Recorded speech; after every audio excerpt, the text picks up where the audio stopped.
get started, shall we? Attend, O reader, our tale of wonder. Welcome back to Paper Cuts, everyone. And this week we're going to be reading The Lost World by Arthur Conan Doyle. Yes, that Arthur Conan Doyle, the guy who did Sherlock and then tried so hard to have anything other than Sherlock take off, and really all we remember him for is Sherlock.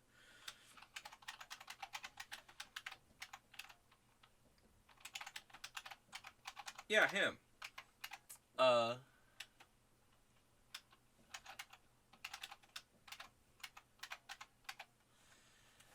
Yeah, similar to, drop my computer keyboard, almost, similar to similar to the way I picked The Last Man for the opening episode of this season. I found this poking around a catalog, the catalog from which I acquire my Paper Cuts books, and I went, huh, you know what, I've never read any of Conan Doyle's non-Sherlock work. Let's see how that looks, and we're about to find out. I have wrought a simple plan. If I give over 1 hour of joy to a boy who's half a man, or the man who's half a boy, is the kind of blurb on the cover of The Lost World by Sir Arthur Conan Doyle. Formerly under copyright in 1912, that copyright does not apply here anymore. There's a foreword. Mr. E.D. Malone desires to state that both the injunction for restraint and the libel action have been withdrawn unreservedly by Professor G.E. Challenger, who, being satisfied that no criticism or comment in this book is meant in an offensive spirit, has guaranteed that he will place no impediment to its publication and circulation. My. Doesn't that sound wild? Thinking about a guy who was like, no, this character resembles me a little too much, and so I find it libelous. Halt the sales of this dish rag immediately. Yes, dish rag is the best one I could settle on. I appreciate it. Do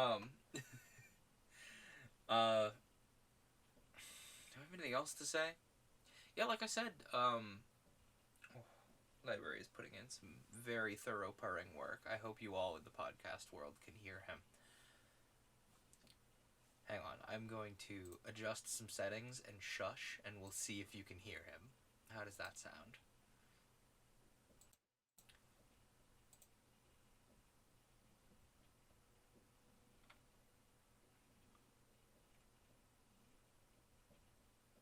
Okay, I've done my best for the podcast listener to make that as loud as is feasible. No promises. But in theory, you may have some library purrs there. He is purring very loudly, and I saw my little needle move on my little audiometer. So we'll see. Either way. My ears have been bothering me lately. I digress. Let's just dive right into it, with Chapter 1.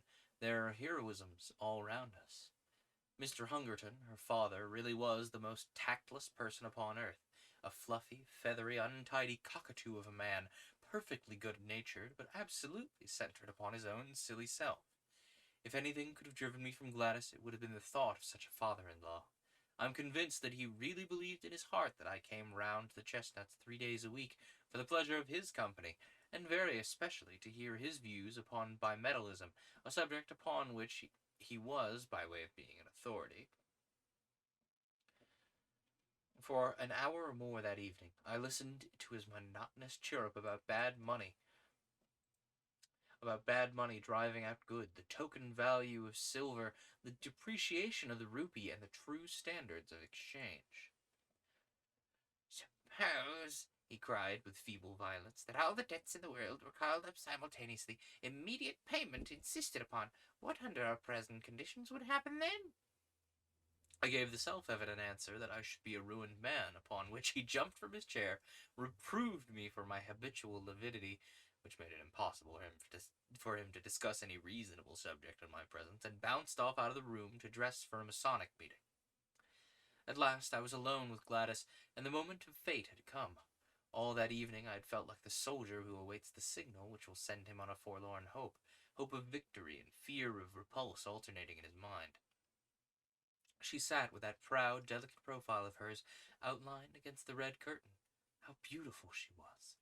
And yet how aloof. We'd been friends, quite good friends even, but never could I get beyond the same comradeship which I might have established with one of my fellow reporters upon the Gazette.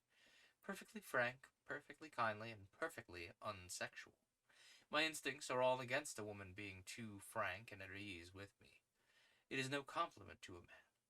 Where the real sex feeling begins, timidity and distrust are its companions, heritage from old wicked days when love and violence went often hand in hand. The bent head, the averted eye, the faltering voice, the wincing figure, these, and not the unshrinking gaze and frank reply, are true signals of passion. Even in my short life, I had learned as much as that, or had inherited in it, that race memory which we call instinct. Gladys was full of every woman. Gladys was full of every womanly quality. Some judged her to be cold and hard, but such a thought was treason. That delicately bronzed skin, almost oriental in its coloring, the raven hair, large, liquid eyes, full, exquisite lips, all the stigmata of passion were there, but I was sadly conscious that up to now I'd never found the secret of drawing it forth. However, come what might, I should have done with suspense and brought matters to a head tonight. She could but refuse me, and be a better repulsed lover than an accepted brother. So far my thoughts had carried me, and I was about to break the long and uneasy silence when two critical dark eyes looked round at me, and the proud head was shaken in smiling reproof. "I've a presentiment that you're going to propose, Ned. I do wish you wouldn't, for things are so much nicer as they are." I drew my chair a little nearer. "Now, how did you know that I was going to propose?" I asked in genuine wonder. "Don't women always know? Do you suppose any woman in the world was ever taken unawares? Oh, Ned, our friendship's been ever so good and so pleasant. What a pity to spoil it. Don't you feel how splendid it is that a young man and a young woman should be able to talk face to face, as we have talked?" "I don't know, Gladys. You see, I can talk face to face with the station master, for example." I can't imagine how that official came into the matter, but in he trotted and set us both laughing. "That doesn't satisfy me in the least. I want my arms around you, your head on my chest. Oh, Gladys, I want—" She had sprung from her chair as she saw signs that I proposed to demonstrate some of my wants. "You've spoiled everything, Ned. It's all so beautiful and natural until this kind of thing comes in. It's such a pity. Why can't you control yourself?" I didn't invent it. It's nature. It's love." "Well, perhaps if both love, it may be different. I've never felt it. But you must, with your beauty, with your soul. Oh, Gladys, you were made for love. You must love." "One must wait until it comes." "Why can't you love me, Gladys? Is it my appearance, or what?" She did unbend a little at this. She put forward a hand, such a gracious, stooping attitude it was, and she pressed back my head. Then she looked into my upturned face with a very wistful smile. "No, it isn't that," she said at last.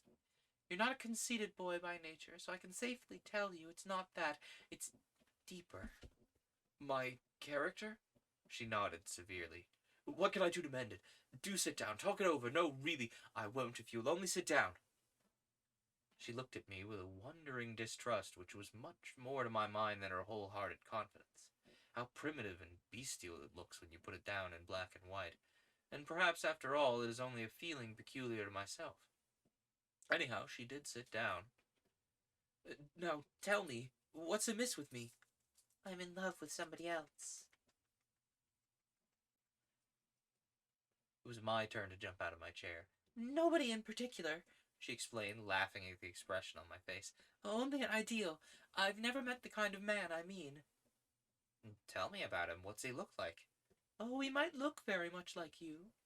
"Oh, how dear of you to say that. Well, what is it he does that I don't do? Just say the word. Teetotal, vegetarian, aeronaut, theosophist, Superman. I'll have a try at it, Gladys, if you'll only give me an idea that would please you." She laughed at the elasticity of my character. "Well, in the first place, I don't think my ideal would speak like that. He'd be a harder, sterner man, not so ready to adapt himself to a silly girl's whim, but above all, he must be a man who could do, who would act, who could look death in the face and have no fear of him, a man of great deeds and stranger experiences. It's never a man that I should love, but always the glories that he'd won, for they'd be reflected upon me. Think of Richard Burton. When I read his wife's life of him, I could so understand her love. And Lady Stanley, did you ever read the wonderful last chapter of that book about her husband? These are the sort of men that a woman could worship with all her soul, and yet be the greater, not the less, on account of her love, honored by all the world as the inspirer of noble deeds. She looked so beautiful in her enthusiasm, I nearly brought down the whole level of the interview. I gripped at myself hard and went on with the argument. We can't all be Stanleys and Burtons. Besides, we don't get the chance. At least, I've never had the chance. If I did, I should try to take it. But chances are all around you. It's the mark of the kind of man that I mean, that he makes his own chances. You can't hold him back. I've never met him, and yet I seem to know him so well. There are heroisms all around us waiting to be done. It's for men to do them, and for women to reserve their love as a reward for such men. Look at that young Frenchman who went up last week in a balloon. It was blowing a gale of wind, but because he was announced to go, he insisted on starting. Wind blew him 1,500 miles in 24 hours, and he fell in the middle of Russia. That was the kind of man I mean. Think of the woman he loved. How other women must have envied her. That's what I should like to be. Envied for my man, I mean. I'd have done that to please you. But you shouldn't do it merely to please me. You should do it because you can't help yourself. It's natural to you, because the man in you's crying out for some heroic expression. Now, when you described the Wigan coal explosion last month, could you not have gone down and helped those people in spite of the choke dam? I did. You never said so. It was nothing worth bucking about. I didn't know. She looked at me with rather more interest. That was brave of you. I had to. If you want to write good copy, you must be where the thing is. What a prosaic motive. Seems to take all the romance out of it. Still, whatever your motive, I'm glad that you went down that mine. She gave me her hand with such sweetness and dignity, I could only stoop and kiss it. I dare say I merely am a foolish woman with a young girl's fancies, yet it's so real with me, so entirely part of my very self, that I cannot help acting upon it. If I marry, I do want to marry a famous man. Why should you not? It's women like you who brace men up. Give me a chance. See if I'll take it. Besides, as you say, men ought to make their own chances, not wait until they're given. Look at Clive. He's just a clerk and he conquered India. By George, I'll do something in the world yet. She laughed at my sudden Irish effervescence. Why not? You have everything a man could have. Youth, health, education, energy. I was sorry you spoke. Now I'm glad, so glad, if it wakens the thoughts in you. And if I do... Her dear hand rested like warm velvet upon my lips. Not another word, sir. You should have been at the office for evening duty half an hour ago. I hadn't the heart to remind you. Some day, perhaps, when you've won your place in the world, we'll talk it over again. Magnus, what are you doing? Buddy, I put away the food so you wouldn't be doing this. Kitty. Hi. Hello.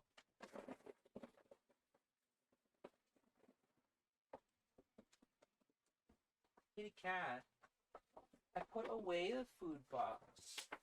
I put away the food so we wouldn't be digging at things during the show. I know. Everything is all out of place. Where's the food bowl, he says. They've been eating all day, don't worry about it. And they'll get it back at the end of the stream. Just this one. Hi, come here. I know. Oh, I know. Dad, this crime is not liftable. I was not to be shamed. Too bad. Little man, big problems. This one has been digging at the food bowl all day, and I was hoping he had gotten all his digs out before stream. But it does not seem to be the case. Huh. You know anything you want to tell the internet? You want to state your case? Uh-huh. And then what? Yeah, and then what? Uh-huh. Mm-hmm. Okay. Yeah, I can see that one at least. Uh-huh. Yeah. Yippee! He's got his little hands up above his head for a second there. You got anything more to say? No, just wiggles. Okay, well, not guilty. For now. You've talked me out of it. You're not guilty. Anyway. Oh, I should not hassle my cats, but it's so much better than anything else I could be doing, you know? I really just do not know how to correct the behavior of him digging at the food without, like, unintentionally influencing him to not be hungry. Because, like, sometimes he'll sit there and paw at the food because he's like, he will need to, like, bury it before he eats. And so the lack of clarity there is, it's like, is he doing it just because he thinks it smells, or is he doing it because he's, like, pawing because he's hungry? And so the lack of clarity there means I can't really, like, properly, do anything, give him positive reinforcement for not doing it, negative reinforcement for doing it. Which, to be clear, the most I do for negative reinforcement is, like, a little water spray bottle. But, of course, I can't apply it because the food's right there, and I don't want him to, develop some kind of negative association. So I just kind of pick him up, shame him, maybe touch his little toe beans a little bit, let him state his case. Buddy, hey, Magnus, can we maybe lay down instead of digging? I know, that's a lot to ask. But you know where the digs go. The digs go in the box. In we go to the cardboard box. Have fun. Okay, where was I? One Year Place in the World, that's where we were. This man was, wooing the world's most stereotypical Hays Codian girl, I believe. And so it was that I found myself that foggy November evening pushing the Camberwell tram with my heart glowing within me, or pursuing the Camberwell tram, rather, with my heart glowing within me, with the eager determination that not another day should elapse before I should find some deed which was worthy of my lady. But who in this whole wide world could have ever imagined the incredible shape which that deed was to take, or the strange steps by which I was led to the doing of it?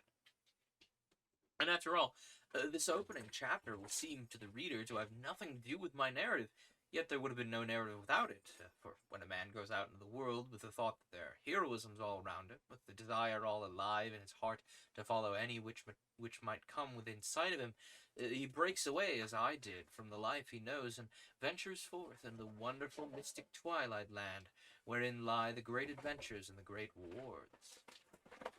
Behold me at the... what are we beholding? Sorry, Magnus is distracting me from what we're meant to be beholding. Local man easily distracted by his cats making noises off screen. No shock. No shock detected. Behold me then at the office of the Daily Gazette, on the staff of which I was a most insignificant unit, with a settled determination that very night, if possible, to find the quest which should be worthy of my Gladys. Was it hardness, was it selfishness that she could come to ask me my life for her own glorification? Such thoughts may come to me in middle age, but never to ardent 23 in the fever of his first love. Don't I know it? I've been there, buddy.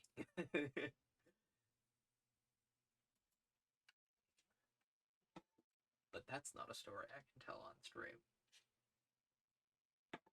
And so that's all I'll say. Chapter 2, Try Your Luck with Professor Challenger. I always liked McArdle, the crabbed old round-backed, red-headed news editor, and I rather hoped he liked me. Of course, Beaumont was the real boss, but he lived in the rarefied atmosphere of some Olympian height from which he could distinguish nothing smaller than an international crisis or a split in the cabinet. Sometimes we saw him passing in his lonely majesty to his inner sanctum, his eyes staring vaguely, his mind hovering over the Balkans or the Persian Gulf.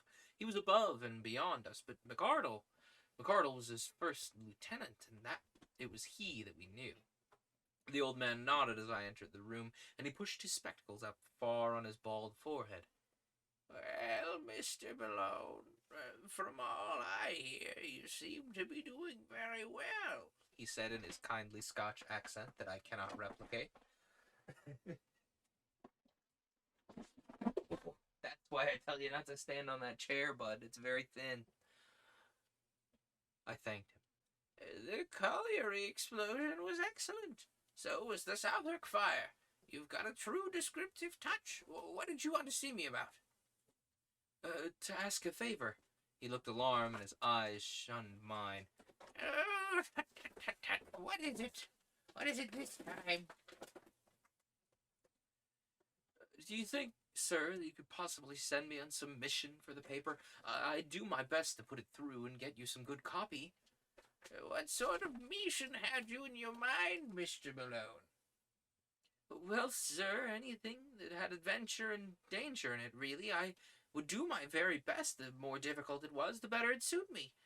You seem very anxious to lose your life, young man. To justify my life, sir. Dear me, Mr. Malone, this is very, very exalted. I'm afraid the day for this sort of thing's rather past. You see, the expense of the special mission business hardly justifies the result. And, of course, in any case, it could only be an experienced man with a name that would demand public confidence would get such order. Big blank spaces in the map, they're all being filled in. There's no room for romance anywhere in them. Wait a bit, though, he said, with a sudden smile on his face. Talking of blank spaces on the map, give me an idea. What about exposing a fraud, a modern moon-chaser, and making him ridiculous? You could show him up as the liar that he is, Hawkman. It'd be fine. How's that appeal to you? Anything. Anywhere. I care nothing for the subject matter. McArdle was plunged in thought for some minutes. I wonder whether you could get on friendly, or at least talking terms with the fellow. You seem to have a sort of genius for establishing relations with people. Sympathy, I suppose, or animal magnetism, youthful virality, something like that. I'm conscious of it myself. Very good, sir. Thank you. Why should you not try your luck with Professor Challenger of Elmore Park? I dare say I looked a little startled at this. Challenger? Professor Challenger? The famous zoologist. Wasn't he the man who broke the skull of Blundell, the telegraph? The news editor smiled grimly. Do you mind? Well, you did say you were after some adventure. It's all in the way of business, sir. Exactly. I don't suppose he can always be so violent as that. I'm thinking that Blundell got him at the wrong moment, maybe, or in the wrong fashion. You might have a better luck, or more tact in handling him. There's something in your line there, and I'm sure the Gazette should work it. I really know nothing about him. I only remember his name and connection with the police court proceedings for striking Blundell. I've got a few notes for your guidance, Mr. Malone. I've had my eye on the professor for some little time, you see. He took the paper from her. Oh! Ouch! Oh! Oh, God. Give me a minute. Ouch.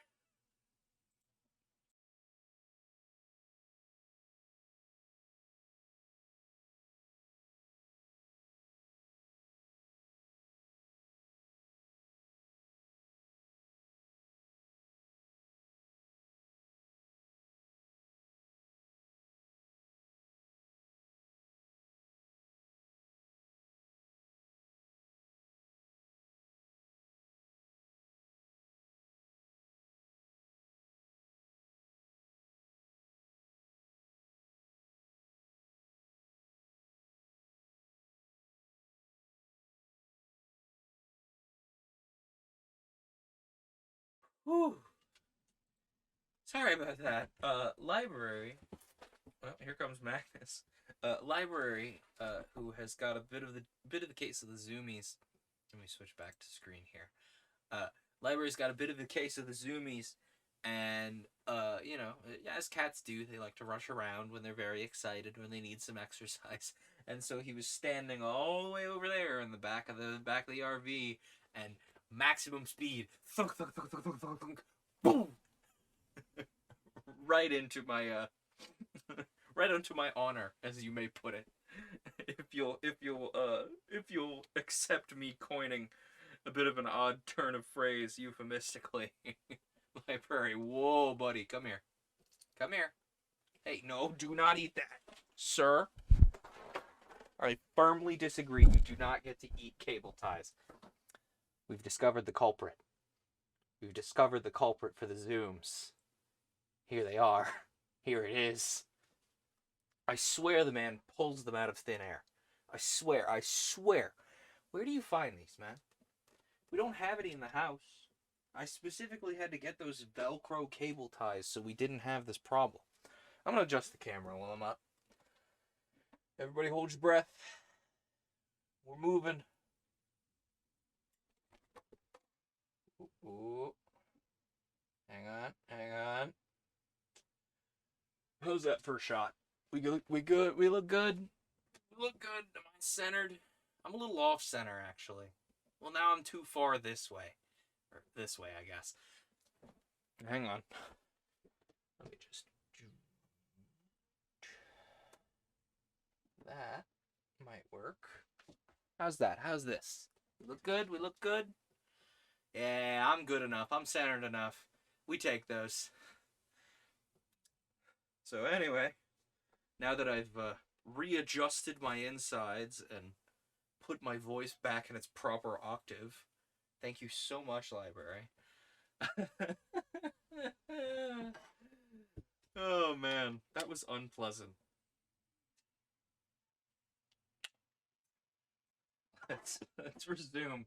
This man was getting told to like go interview this zoologist who like hates newspaper reporters. I think is where we were. Oh, something is incorrect. Something on my screen is incorrect. That will do. That was weird. Anyway, there was something weird in my setup there. What are we in such a hurry for today, lads? Can this wait?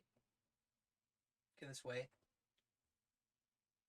I would really appreciate if you waited until I was asleep. That would be superb. They usually wait until I'm asleep. They're usually very polite about it. Anyway, I really know nothing about him. I have a few notes for your guidance, Mr. Malone. I've had my eye on the professor for some little time. He took a paper from the drawer. Here's a summary of his record. I'll give it to you in the brief. The challenger, George Edward, born Largs, Northborough, 1863. Education, Largs Academy, Edinburgh University. British Museum Assistant, 1892. Assistant Keeper of Comparative Anthropology Department in 1893. Resigned after acrimonious correspondence, same year.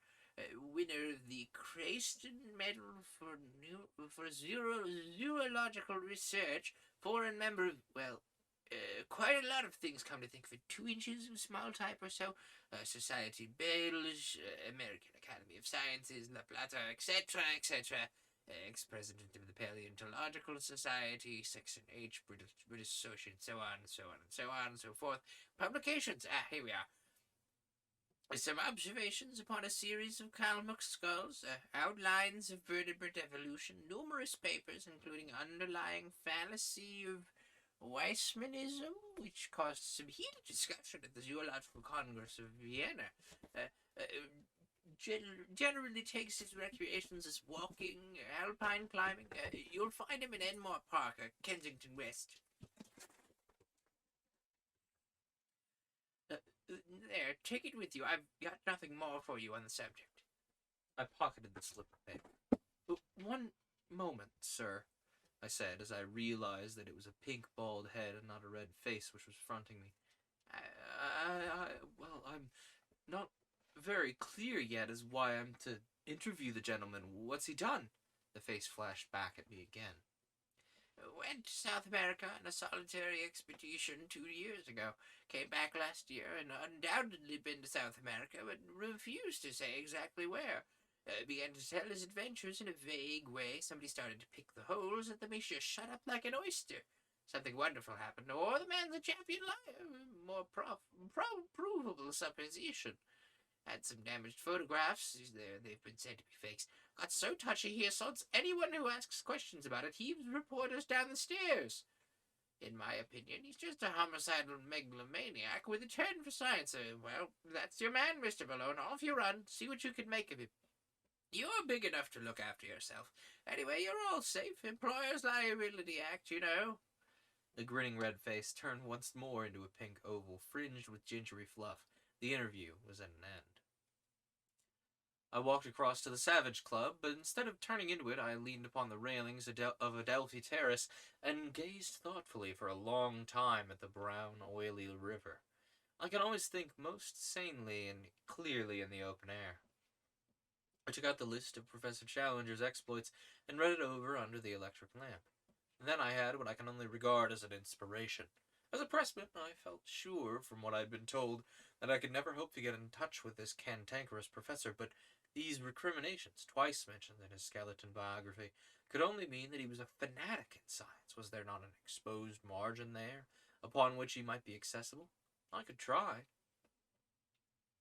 I entered the club at this. It was after 11, and the big room was fairly full, though the rush had not yet set in. I noticed a tall, thin, angular man seated in an armchair by the fire. He turned as I drew my chair up to him. It was a man of all the others whom I should have chosen, Tar Penry, of the staff of nature, a thin, dry, leathery creature, who was full, to those who know him, of kindly humanity. I plunged instantly into my subject. What do you know of Professor Challenger? Challenger. He gathered his brows in scientific disapproval. Challenger was the man who came with some cock and bull story from South America. What story? Oh, some rank nonsense about some queer animals he discovered. Believe he's retracted the matter since. Anyhow, he suppressed it all. Gave an interview to Reuters, and there was much a howl he saw it wouldn't do. Discreditable business. There was one or two folk who were inclined to take him seriously, but he choked them off. How? If I may ask. Well, by his insufferable rudeness and impossible behavior. There was poor old Wadley of the Zoological Institute. Wadley sent a message. The president of the Zoological Institute presents his compliments to Professor Challenger. Could take it as a personal favor if you do the honor to come to the next meeting. Well, the answer he gave them was unprintable. You don't say. Bowdlerized version of it, if I must tell you, would run. Professor Challenger presents his compliments to the Zoological Institute's president, and would take it as a personal favor if he'd go to the devil. Good Lord. Yes, I expect that's what old Rodley said. Remember as well the meeting, which began in 50 years of experience of scientific intercourse. Well, quite broke the man up, really. Anything more about Challenger? I'm a bacteriologist, you know. I live in my 900 diameter microscope. Hardly claim to take serious notice of anything I can see with my naked eye. I must be honest with you. Frontiersman from the extreme edge of the knowable. I feel quite out of place when I leave my study and come into touch with all you great, rough, hulking creatures, too detached to talk scandal. In scientific conversations, I've heard something of Challenger. He's one of those men whom nobody can ignore. Clever as they make him, full-charged battery, force, and vitality, but quarrelsome, ill-conditioned, fadist, unscrupulous at that. Gone the length of faking some photographs over the South American business. You say he's a faddist. What particular fad? He has 1,000, so the latest something about Weissman and evolution. Fearful row about it in Vienna, I've heard. Can't you tell me the point? Not at the moment. A translation of the proceedings exists. We've got it filed on the office. Would you care to come and follow with me? Oh, that's just what I want. I have to interview the fellow. I need some lead up to him. Really awfully good of you to give me a lift. I'll go with you now if it's not too late. Magnus. Hey. Beans. I'm going to tell you what I told your brother. No standing on the records. They are not meant to hold the weight of a little man. They already hold the weight of all those groups. I don't think they're meant to hold the weight of little men. Really, I should just put something over top the records that can let the cats stand on that area, because it's a good spot for them to stand. They can see a window there, and like the box full of cat toys is right next to it, so of course they're very interested. But I'll get there. There's a couple things I've been meaning to do in here, actually. Not the least of which being fixing a few drawers. The one under the oven here couldn't quite stand the weight of all my pots and pans. I digress. Half an hour later, I was seated in the newspaper office with a huge tome in front of me, which had been opened at the article Weissman versus Darwin, with a subheading Spirited Protest at Vienna, Lively Proceedings. My scientific education having been somewhat neglected, I was unable to follow the whole argument, but it was evident that the English professor had handled this subject in a very aggressive fashion, and thoroughly annoyed his continental colleagues. Protests, uproar, general appeal to the chairman were the first brackets which caught my eye. Most of the matter might have been written in Chinese for any definite meaning, and it appealed to my brain. I wish you could help translate it into English for me, I said pathetically to my helpmate. It is a translation. I'd better try my luck with the original. Certainly rather deep for a layman. If I could only get a single good meaty sentence which seemed to convey some sort of definite human idea, it'd serve my turn. This will do. I seem in a vague way almost to understand it. I'll copy it out. This will be my link with the terrible professor. Nothing else I can do? Oh, bless you. Well, keep going if you've got sneezes. Don't stop on my account. You got any more? No? That's it? Just 3? Alright. He tends to sneeze over and over until he gets the thing.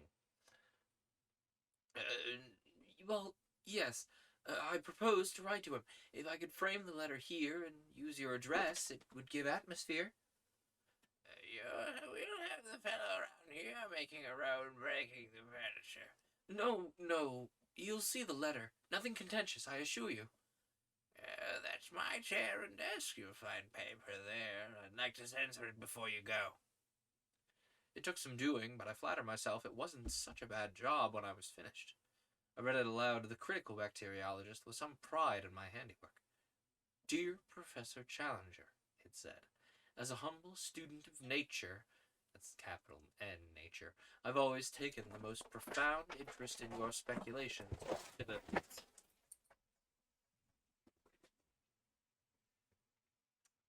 try that again.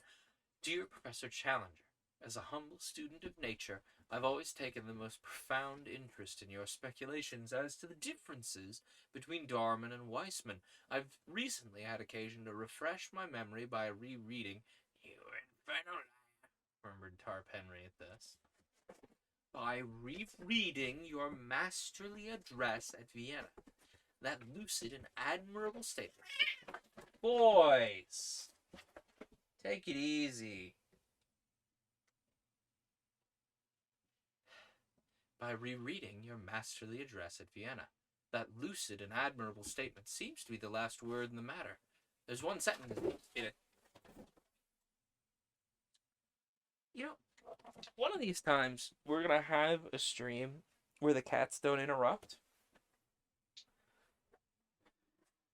Boys. Even, before I started stream, I tried to tire them out a bit, which I usually do. Can we relax? Can we put a rain check on this? Can you give me we're already half an hour in. Can you give me 2.5, 3 hours? Library, do not eat that. Oh! My head's gonna explode. Gerblet.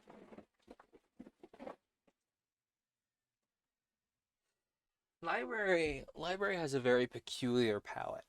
I will put it that way.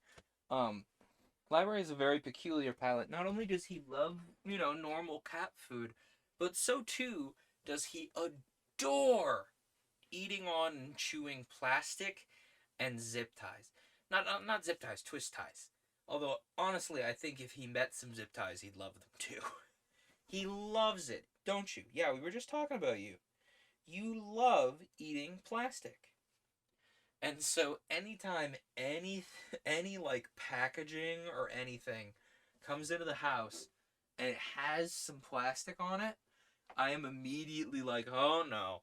I better get this out of here. A library's going to eat it."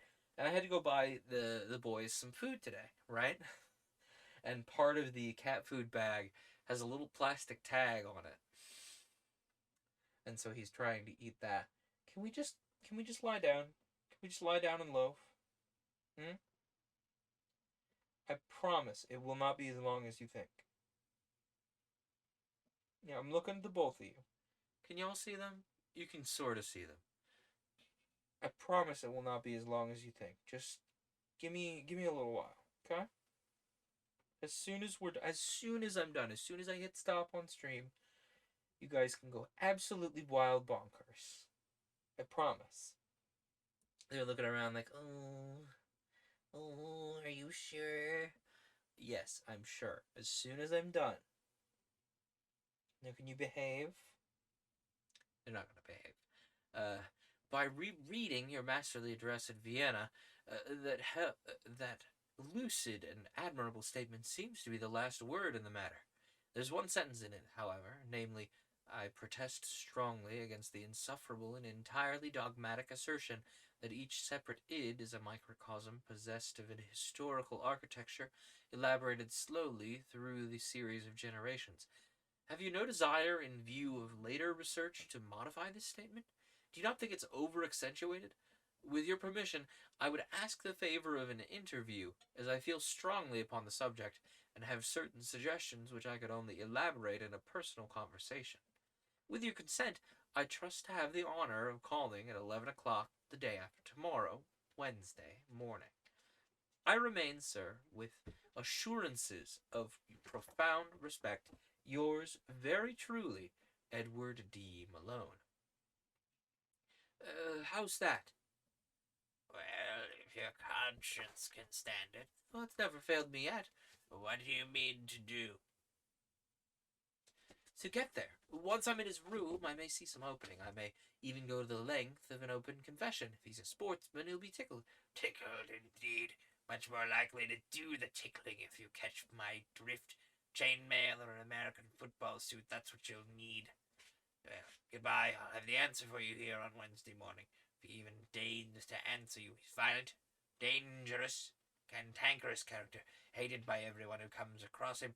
The butt of the students, so far they take a liberty with him. Perhaps it'd be best for you if you've never heard from the fellow at all." Chapter 3. He's a perfectly impossible person. My friend's fear of hope was not destined to be realized. When I called on Wednesday, there was a letter with the West Kensington postmark upon it, and my name scrawled across the envelope in a handwriting which looked like a barbed wire railing. The contents were as follows. And more Park W. "Sir, I have duly received your note in which you claim to endorse my views, although I am not aware that they are dependent upon your endorsement either from you or anyone else. You have ventured to use the word speculation with regard to my statement upon the word of the subject of Darwinism, and I would call your attention to the fact that such a word in such a connection is offensive to a degree. The context and tactlessness then rather, the context convinces me, however, that you've sinned rather through ignorance and tactlessness rather than through malice, so I'm content to pass the matter by. You quote an isolated sentence from my lecture, and appear to have some difficulty in understanding it. I should have thought that only a subhuman intelligence could have failed to grasp my point. But if it really needs amplification, I shall consent to see you at the hour named, though visits and visitors of every sort are exceedingly distasteful to me. As to your suggestion, I may modify my opinion. I would have you know that it is not my habit to do so after a deliberate expression of my mature views. You will kindly show the envelope of this letter to my man Austin when you call.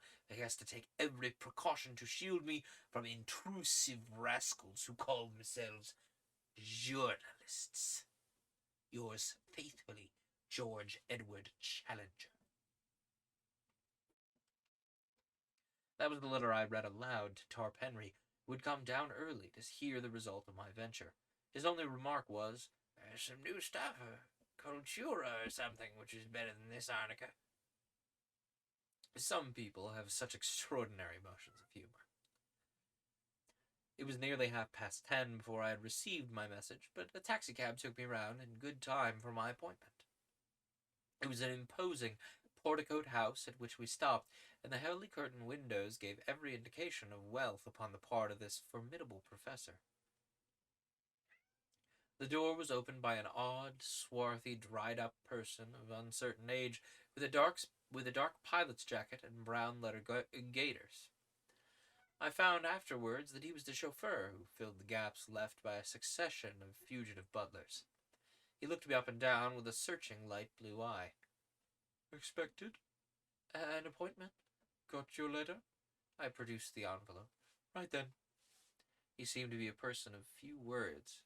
Following him down the passage, I was suddenly interrupted by a small woman who stepped out from what proved to be the dining-room door. She was a bright, vivacious, dark-eyed lady, more French than English in her type. "Oh, one moment. You can wait, Austin. Step in here, sir. May I ask if you've met my husband before?" "No, madam, I've not had the honor." "Then I apologize to you in advance.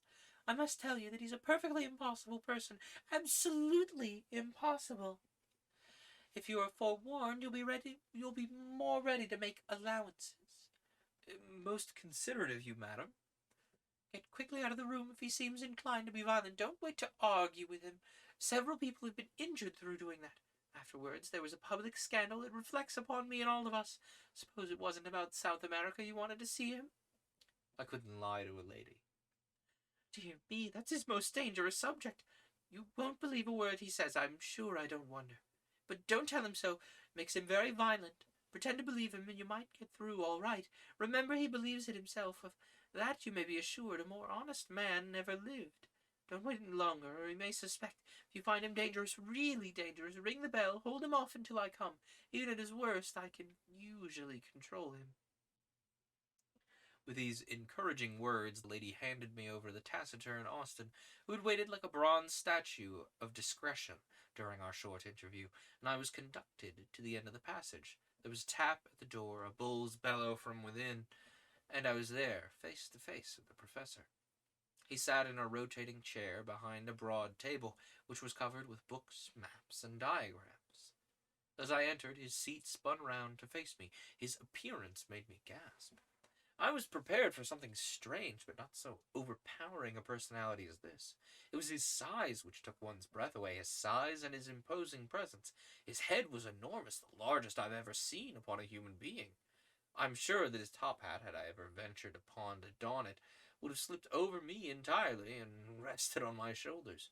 He had the face and beard which I associate with an Assyrian bull, the former florid, the latter so black as to have a suspicion of blue, a spade shaped and rippling down over his chest. The hair was peculiar, plastered down in the front in a long, curving wisp over his massive forehead. The eyes were blue-gray under great black tufts, very clear, very critical, and very masterful. A huge spread of shoulders and a chest like a barrel were the other parts of him which appeared above the table, save for two enormous hands covered with long black hair. This and a bellowing, roaring, rumbling voice made up my first impression of the notorious Professor Challenger. "Well," said he with an insolent stare, "what now?" I must keep up my deception for at least a little longer, otherwise here was as evidently the end of the interview. "You were good enough to give me an appointment, sir?" I said humbly, producing his envelope. He took my letter from his desk and laid it out before him. "Oh, are you the young person who cannot understand plain English, My general conclusions. You're good enough to approve, I understand. Entirely, sir, entirely. Dear me, that strengthens my position very much, doesn't it? Your age and appearance make your support doubly valuable.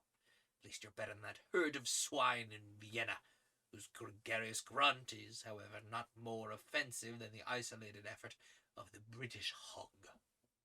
He glared at me as the present representative of the beasts. They seem to have behaved abominably. I assure you I can fight my own battles. I have no possible need of your sympathy. Put me alone, sir, with my back to the wall.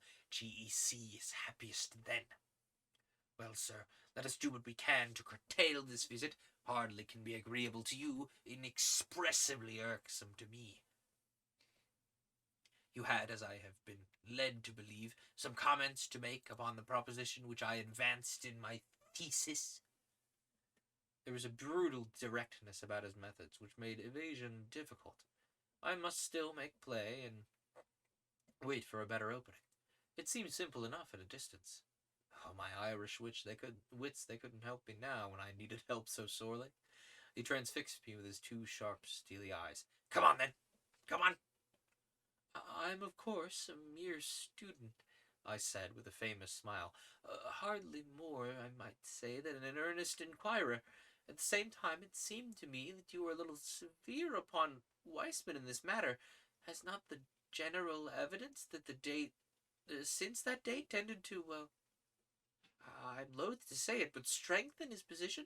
What position? What evidence, even? Well, of course, I'm aware there's not any of what you might call definite evidence. Of course, I alluded merely to the trend of, what's the word I'm looking for here? Yes, modern thought, this general scientific point of view, if I might so express it. He leaned forward with great earnestness. I suppose you are aware, said he, checking off points upon his fingers, the cranial index is a constant factor. Naturally. And that telegony is still sub judice? Undoubtedly. And that the germ plasm is different from the parthenogenetic egg? Why, surely. What does that prove, then? What indeed? What does it prove? Shall I tell you? Pray do. It proves, he roared with a sudden blast of fury, that you're the damnedest impostor in London, vile, crawling journalist who has no more science than he has decency in his composition. He sprung to his feet with a mad rage in his eyes. Even at that moment of tension, I found time for amazement at the discovery. He was quite a short man, his head not any higher than my shoulder, a stunted Hercules whose tremendous vitality had all run to depth, breadth, and brain.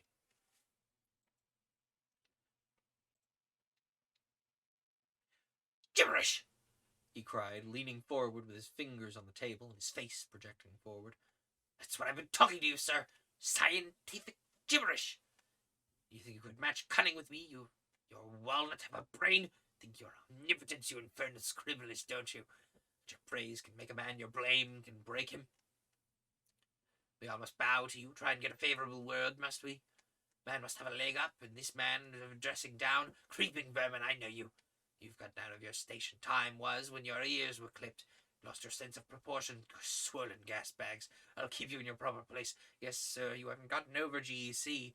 There's one man who's still your master. He warned you off, but if you will come, by the Lord, you'll do it at your own risk. Forfeit, my good Mr. Malone. I claim forfeit. You've played a rather dangerous game, and it strikes me, in this moment, that you've lost it.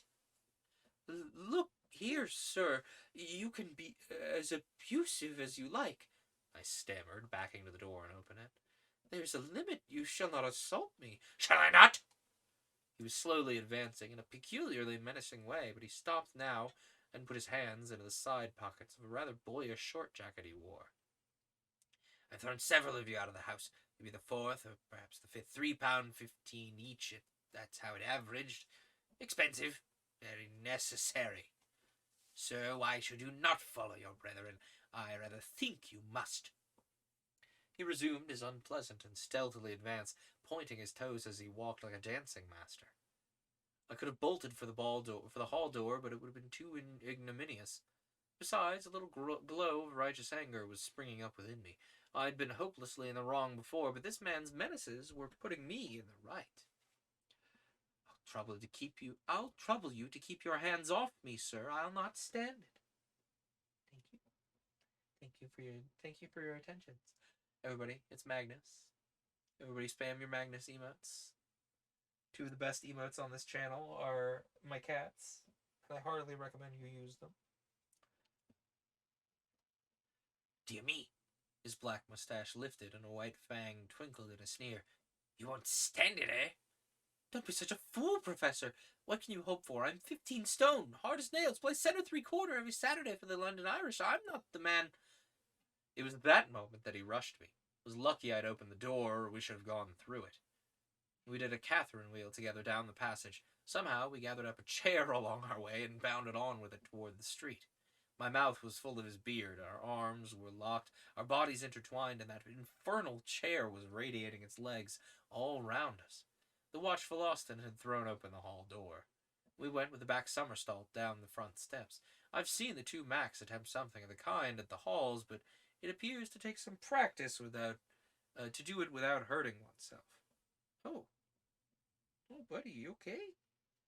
Yeah, somebody shed a claw in your fur. You alright? Yeah, you okay? Yeah, you're fine. Okay, sorry. Easily distracted.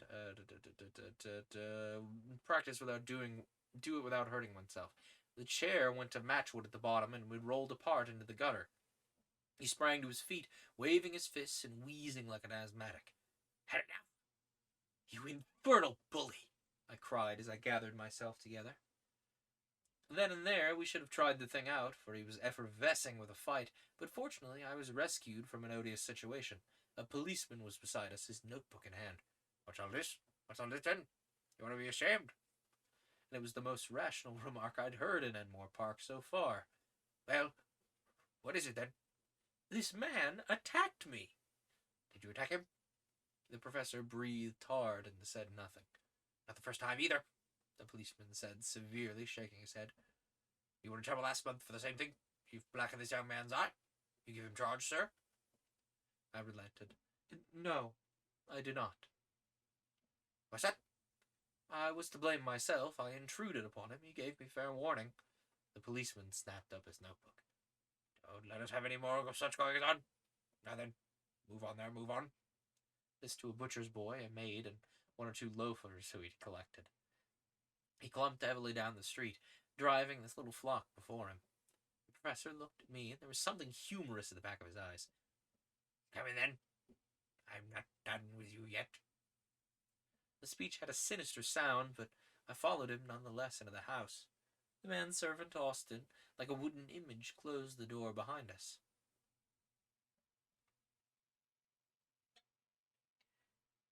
Now, Magnus, I do appreciate the biscuits, but I don't have fur. So you gotta be careful being pointy, alright? Yeah, appreciate it. What a good man. Look at this man. He's laying on my arm. He's giving me biscuits. He's got great big purrs. They just needed to get all their problems out up front. What good boys. Now they're little angels. Clearly, I need to just set up earlier for stream so they can get all their problems out early. Huh. Isn't that the case? Yeah. Yeah. I just need to have everything all set up just for you to get all your troubles out. Anyway.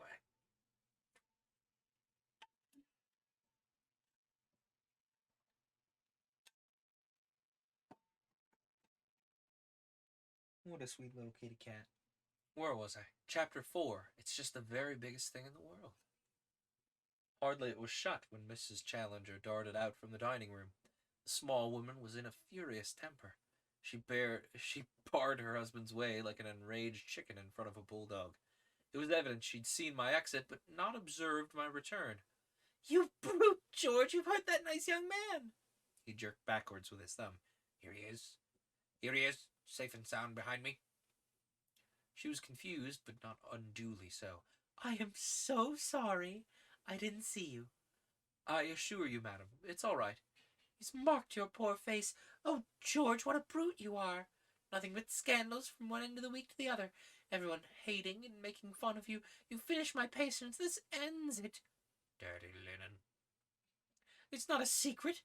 Do you suppose the whole street, the whole of London for that matter— Get away, Austin, we don't want you here. Do you suppose they don't all talk about you? Where's your dignity, you, a man who should have been a Regius Professor at a great university with 1,000 students all revering you? Where's your dignity, George?" "How about yours, my dear?" "You try me too much. A ruffian, constant brawling ruffian, that's what you've become." "Be good, Jessie." "A roaring, raging bully." "That's done it. Stool of penance." To my amazement, he stooped, picked her up, and placed her sitting upon a high pedestal of black marble in the angle of the hall. It was at least 7 feet high, and so thin she could hardly balance upon it. A more absurd object than she presented cocked up there with her face convulsed with anger, her feet dangling and her body rigid for fear of an upset. Well, I couldn't imagine. "Let me down." "Say please." "You brute, George, let me down this instant." "Come into the study, Mr. Malone." "Really, sir, I stammered, looking at the lady. "Here's Mr. Malone, please." "Here's Mr. Malone pleading for you, Jessie. Say please, and down you come." "Oh, yeah? We gotta make sure I'm clean?" "Yeah?" "Oh, yeah, I love you too." "Yeah, now you're all lovey-dovey. You saw me get a little annoyed with everybody running around, and now you're just the sweetest little heart in the country, aren't you?" Yeah. I know how. "Oh, you brute! Please, please!" He took her down as if she'd been a canary. "You must behave yourself, dear. Mr. Malone is a pressman. He will have it all in his rag tomorrow, sell an extra dozen among our neighbours. Strange story of high life. You felt fairly high on that pedestal, did you not? Then a subtitle, Glimpse of a Singular Menage. He's a foul feeder. He's Mr. Malone, a carrion eater, like all of his kind. Porcus et gre diabole, swine from the devil's herd. That's it, Malone. What? You really are intolerable." He bellowed with laughter at this. "We shall have a coalition presently," he boomed, looking from his wife to me and puffing out his enormous chest. Then, suddenly altering his tone, "Excuse this frivolous family badinage, Mr. Malone. I called you back for some more serious purpose than to mix you up with our little domestic pleasantries. Run away, little woman, and don't fret." He placed a huge hand upon each of her shoulders. "All that you say is perfectly true. I should be a better man if I did what you advise, but I shouldn't be quite George Edward Challenger. There are plenty of better men, my dear, but only one George E.C., so make the best of him." He suddenly gave her a resounding kiss, which embarrassed me even more than his violence had done. Now, Mr. Malone, he continued with a great accession of dignity, "this way, if you please." We re-entered the room which we had left so tumultuously 10 minutes before. The professor closed the door carefully behind us, motioned me into an armchair, and pushed a cigar box under my nose. "Real San Juan, Colorado. Excitable people like you are the better for narcotics. Heavens, don't bite it. Cut it. Cut it with reverence, even. Now, if you lean back and listen attentively to whatever I may care to say to you, your remarks may occur to you. Reserve them for a more opportune time.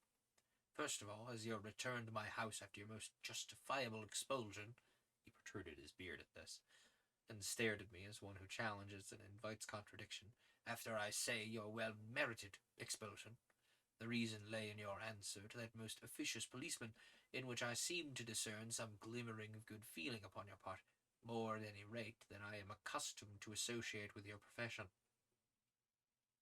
in admitting that the fault of the incident lay with you, gave some evidence of a certain mental detachment and breadth of view which attracted my favourable notice. The subspecies of the human race to which you unfortunately belong has always been below my mental horizon. Your words brought you suddenly above it. You swam up into my serious notices. For this reason I asked you to return with me, as I was minded to make your further acquaintance. You'll kindly deposit your ash in the small Japanese tray on the bamboo table stands at your left elbow. All this he boomed forth like a professor addressing his class. He'd swung his revolving chair as to face me, and he sat all puffed out like an enormous bullfrog, his head laid back and his eyes half covered by supercilious lids. Now he suddenly turned himself sideways, and all I could see of him was tangled hair with a red protruding ear. He was scratching about among the litter of papers upon his desk, and faced me presently with what looked like a very tattered sketchbook in his hand.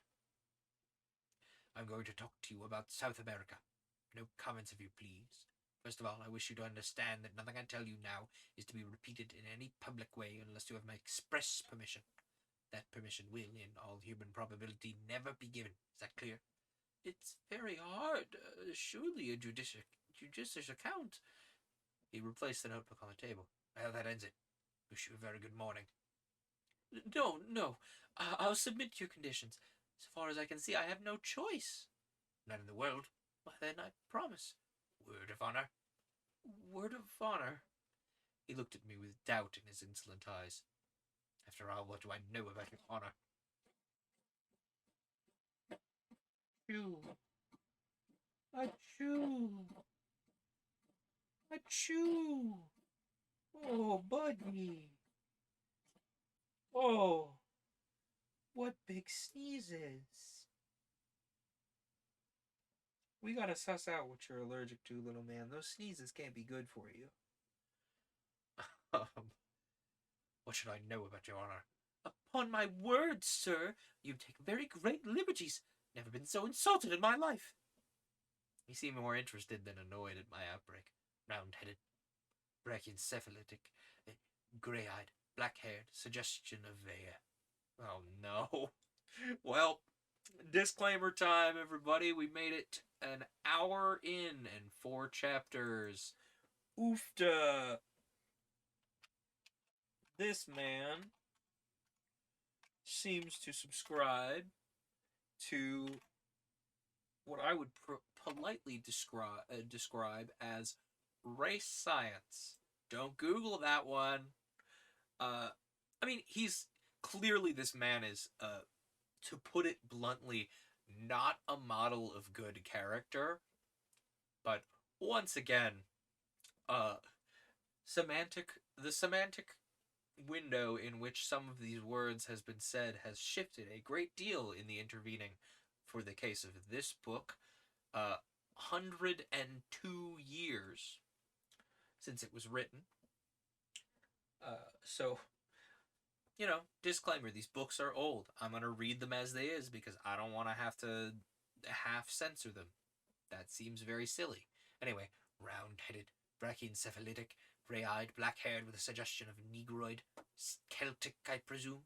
I'm an Irishman, sir. Irish. Yes, sir. That, of course, explains it. Let me see.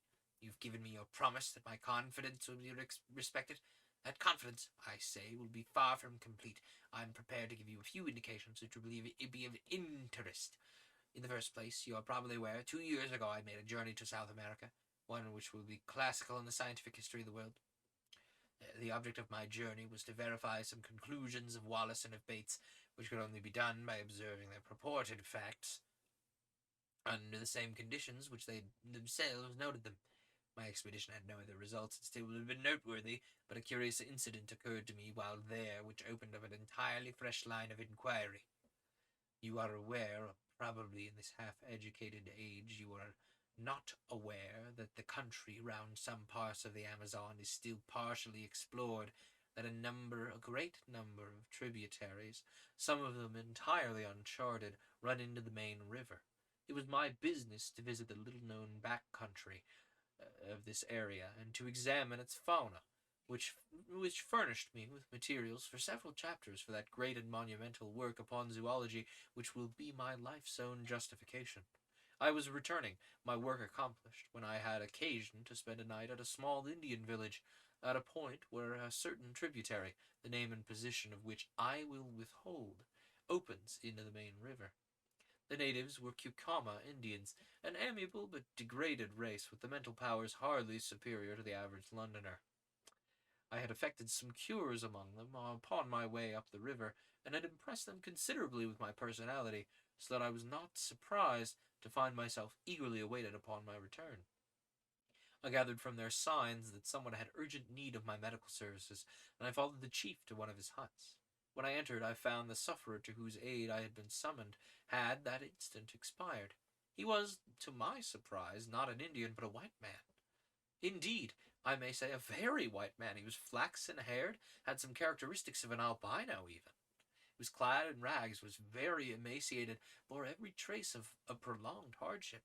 So far as I could understand the account of the natives, he was a complete stranger to them, had come upon their village through the woods alone, and in the last stage of exhaustion. The man's knapsack lay beside the couch, and I examined the contents. His name was written within a tab upon it: Maple White, Lake Avenue, Detroit, Michigan. It's a name to which I'm prepared always to lift my hat.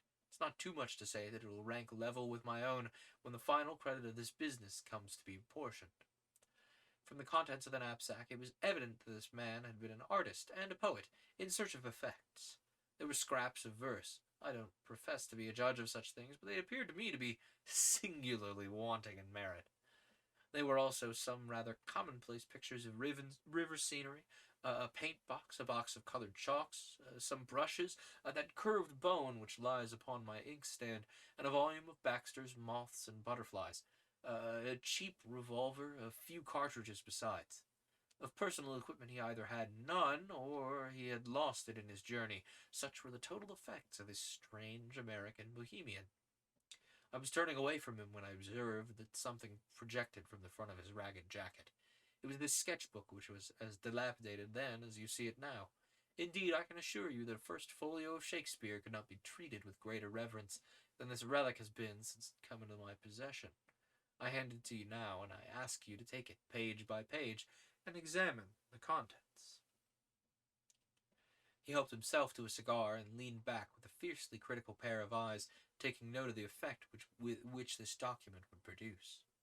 I had opened the volume with some expectation of a revelation, though of what nature I couldn't imagine.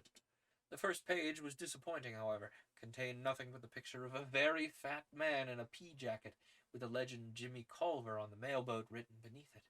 There followed several pages which were filled with small sketches of Indians and their ways.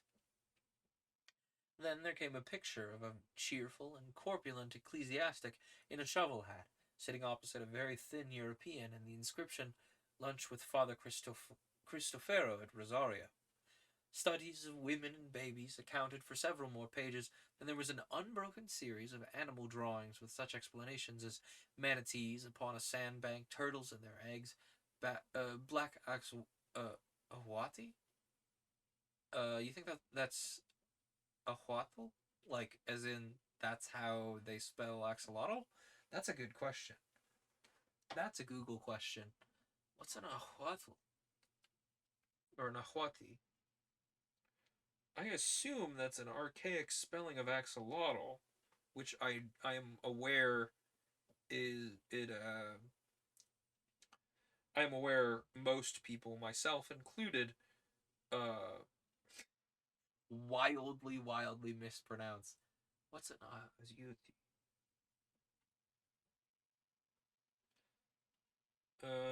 an agouti? Oh, the agouti or agouti. The agouti is several rodent species of the genus Dasyprocta. They're native to Middle America, northern and central South America, and the southern Lesser Antilles. Oh, they're kind of like a guinea pig looking little guy. See, I was like, oh no, that's an archaic spelling of axolotl, which purportedly, don't hold me to this. You're supposed to say ahuatl. Uh, Like the X is pronounced phonetically differently is the big thing. But no, they're little they're little guinea pig looking lads. Yeah. Comfy man. Look at this comfy man. Anyway, some guinea pigs under a miridi palm. The matter disclosing some sort of pig-like animal, and finally came a double page of studies of long-snouted and very unpleasant saurians. I could make nothing of it, and said so to the professor. Surely these are only crocodiles. Alligators! Alligators! There's hardly such a thing as a true crocodile in South America. The distinction between them... I meant that I could see nothing unusual, nothing to justify what you said. He smiled serenely at this. Try the next page. I was still unable to sympathize. It was a full-page sketch of a landscape roughly tinted in color, the kind of painting which an open-air artist takes as a guide to a future more elaborate effort. There was a pale green foreground of feathery vegetation, which sloped upwards and ended in a line of cliffs, dark red in color, and curiously ribbed like some basaltic formations I've seen. They extended in an unbroken wall right across the background. At one point was an isolated pyramidal rock, crowned by a great tree which appeared to be separated by a cleft from the main crag. Behind it all, a blue tropical sky, a thin green line of vegetation fringed the summit of the ruddy cliff. Well, it's no doubt a curious formation. I'm not geologist enough to say that it's wonderful. Wonderful? It's unique. It's incredible. No one on earth has ever dreamed of such a possibility. Show the next one. I turned it over and gave an exclamation of surprise. There was a full-page picture of the most extraordinary creature I had ever seen. It was the wild dream of an opium smoker, a vision of delirium.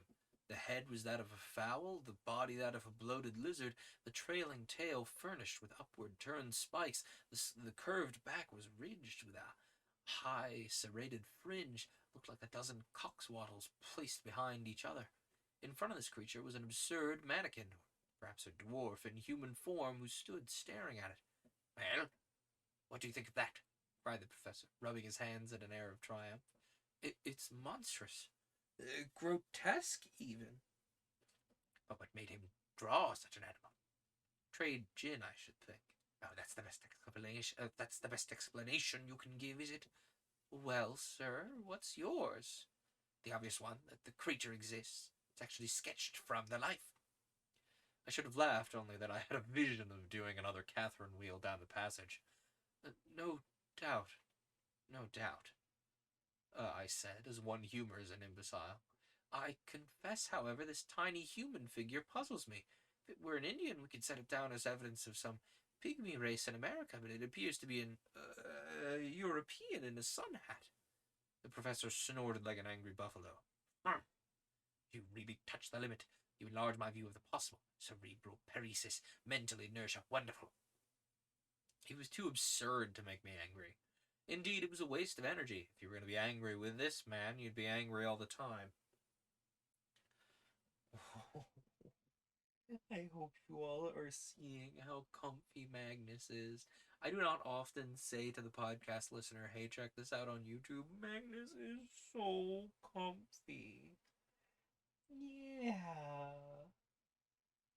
I hope you know Papa love you. What a good kitty. See, when he's not a little problems, man, he's a real sweetheart. Anyway.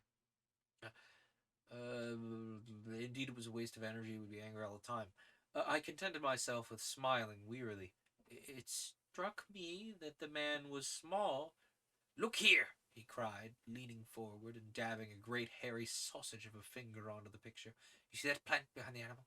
Suppose you thought it was a dandelion or a Brussels sprout. What? It's a vegetable ivory palm, run to about 50 or 60 feet high. Don't you see that the man is put in for a purpose? He could really have stood in front of the brute and lived to draw it, sketched himself the indicative scale of height. He was, we will say, over 5 feet high, trees 10 times bigger. One would expect that, no? Good heavens, then you think the beast was, why, Charing Cross Station would hardly make a kennel for such a brute. apart from exaggeration, he's certainly a well-grown specimen. But surely the whole experience of the human race is not to be set aside on the account of a single sketch. I had turned over the leaves and ascertained there was nothing more in the book.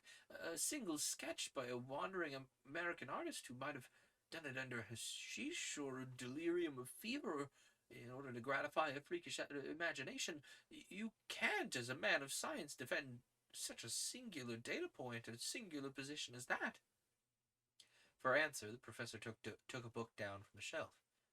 This is an excellent monograph by my gifted friend Ray Lancaster. There's an illustration here which would interest you. Here it is.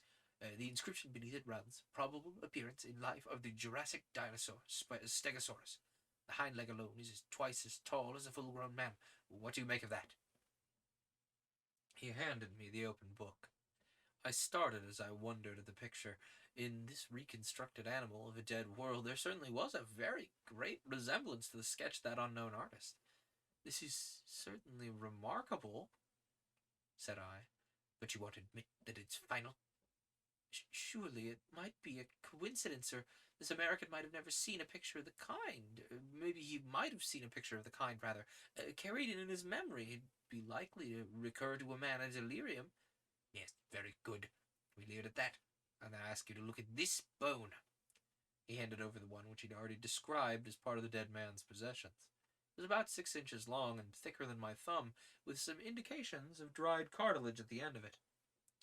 To what known creature does that bone belong? I examined it with care and tried to recall some half-forgotten knowledge. It might be a very thick human collarbone. My companion waved his hand in contemptuous depreciation. The human collarbone's curved. This is straight. There's a groove upon its surface, showing that a great tendon played across it. Could not be the case with the clavicle, you see. Then I must confess I don't know what it is. You need not be ashamed to expose your ignorance. I don't suppose the whole South Kensington staff could give a name to it, to be fair. He took a little bone the size of a bean out of a pillbox. So far as I'm a judge, this human bone is the analogue of the one which you hold in your hand. That will give you some idea of the creature. You'll observe from the cartilage there's no fossil specimen. It's recent. What do you say to that? Surely, in an elephant. Don't. He winced as if in pain. Don't talk of elephants in South America, even those days of board schools. Well, any large South American animal, a tapir, for example. You may take it, young man, that I am very versed in the elements of my business. This is not a conceivable bone either of a tapir or other large creature known to zoology. It belongs to a very large, very strong, by all analogies, very fierce animal, which exists upon the face of the earth, but has not yet come under the notice of science. You are still unconvinced, I take it. I'm at least deeply interested. Then your case is not helpless. I feel that there's a reason lurking in you somewhere, so we'll patiently grope round for it. Well, now I may leave the dead American. Proceed with my narrative, if you will. You imagine I could hardly come away from the Amazon without probing deeper into the matter. There were indications as to the direction from which the dead traveler had come. Indian legends would have alone had been my guide, for I found that rumors of strange land was common among all the rivering tribes. You've heard, no doubt, of Kurupuri? Never. Kurupuri is the spirit of the woods, something terrible, something malevolent, something to be avoided. None can describe its shape or its nature, but it is a word of terror among the Amazon. Now, all tribes agree as to the direction in which Kurupuri lives.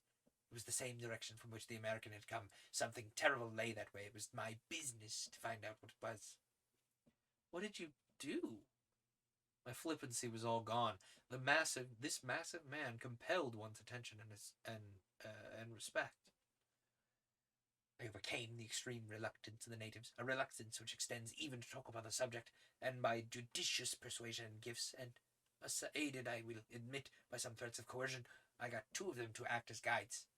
After many adventures which I need not describe, after travelling a distance which I will not mention, in a direction which I withhold, we came at last to a tract of country which has never been described, nor, indeed, visited save by my unfortunate predecessor.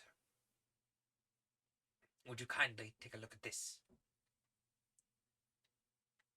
He handed me a photograph, a half-plate-sized one.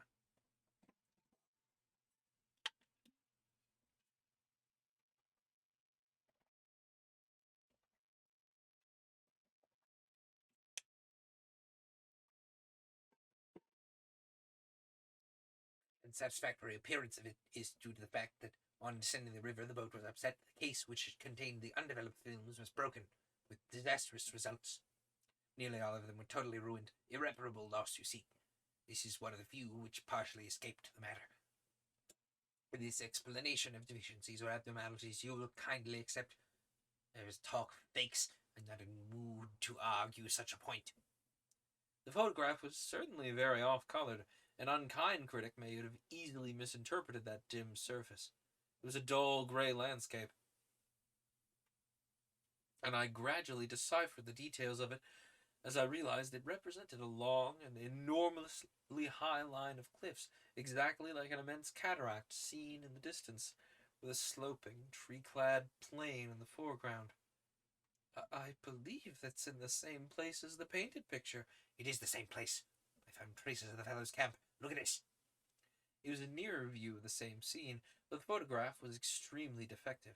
I could distinctly see the isolated, tree-crowned pinnacle of rock which was detached from the crag.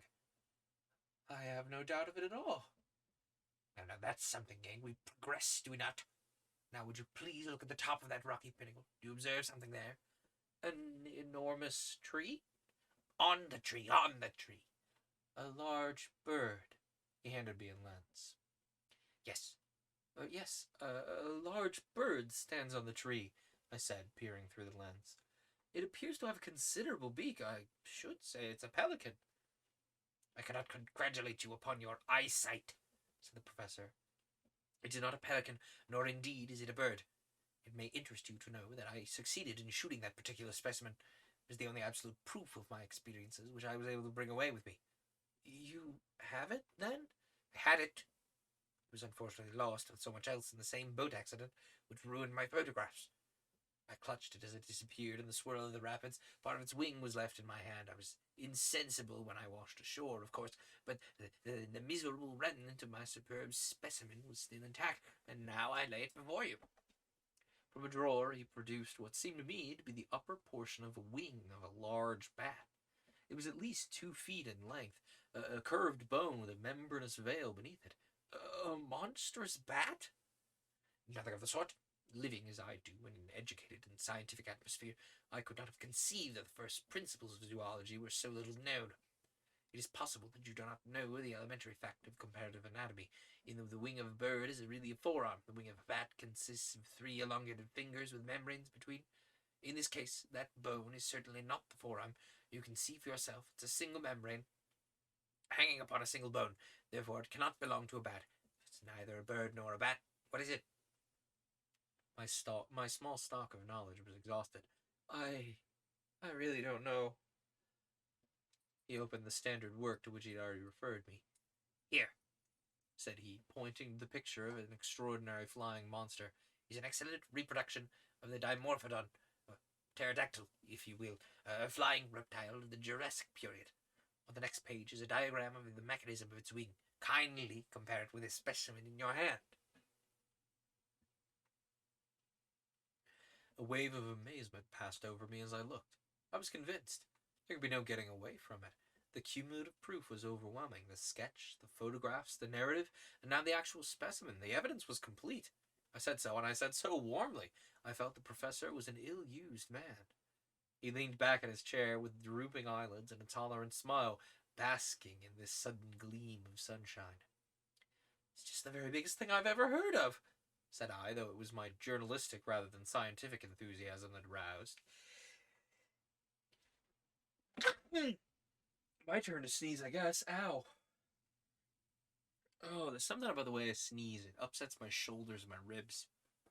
Maybe I'm just coming apart. Whatever it is, it's not good.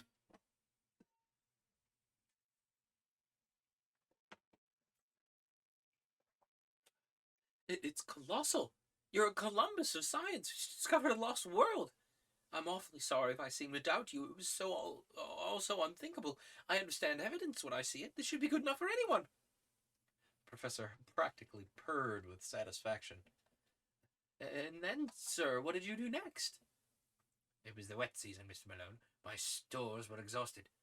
I explored some portion of this huge cliff, but I was unable to find any way to scale it. The pyramidal rock upon which I saw and shot the pterodactyl was more accessible. Being something of a cragsman, I did manage to get halfway to the top of that. From that height, I had a better idea of the plateau on top of the crags. It appeared to be very large, neither to east nor to west could I see any end to the vista of the green-capped cliffs. Below it is swampy, jungly region, full of smoke, snakes, insects, fever. It's a natural protection to this singular country. Did you see any other traces of life? No, sir, I did not. But during the week that we lay encamped at the base of the cliff, we heard some very strange noises from above. The creature the American drew, how do you account for that? We can only suppose that he must have made his way up to the summit and seen it there. We know, therefore, that there is a way up. We know equally that it must be a very difficult one. Otherwise, the creatures would have come down and overrun the surrounding country. Surely that is clear. But how did they come to be there? I do not think the problem is a very obscure one. There can only be one explanation. South America is, as you may have heard, a granite continent. At this single point in the interior there had been, in some far distant age, a great sudden volcanic upheaval. These cliffs, I may remark, are basaltic and therefore plutonic. An area as perhaps large as Sussex has been lifted up and blocked with all its living contents, and cut off by perpendicular precipices of a hardness which defies erosion from all but all the rest of the continent. What's the result? The ordinary laws of nature are suspended. The various checks which influence the struggle for existence in the world at large are neutralized, or at the very least altered. Creatures survive which would otherwise disappear.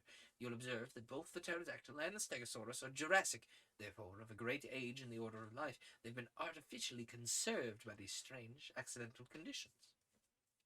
Surely your evidence is conclusive. You only have to lay it before the proper authorities. So true in my simplicity I had imagined. I can only tell you that it is not so. I was met at every turn by incredulity, born partly of stupidity and partly of jealousy. It's not my nature, sir, to cringe to any man, or seek to prove a fact if my word been doubted.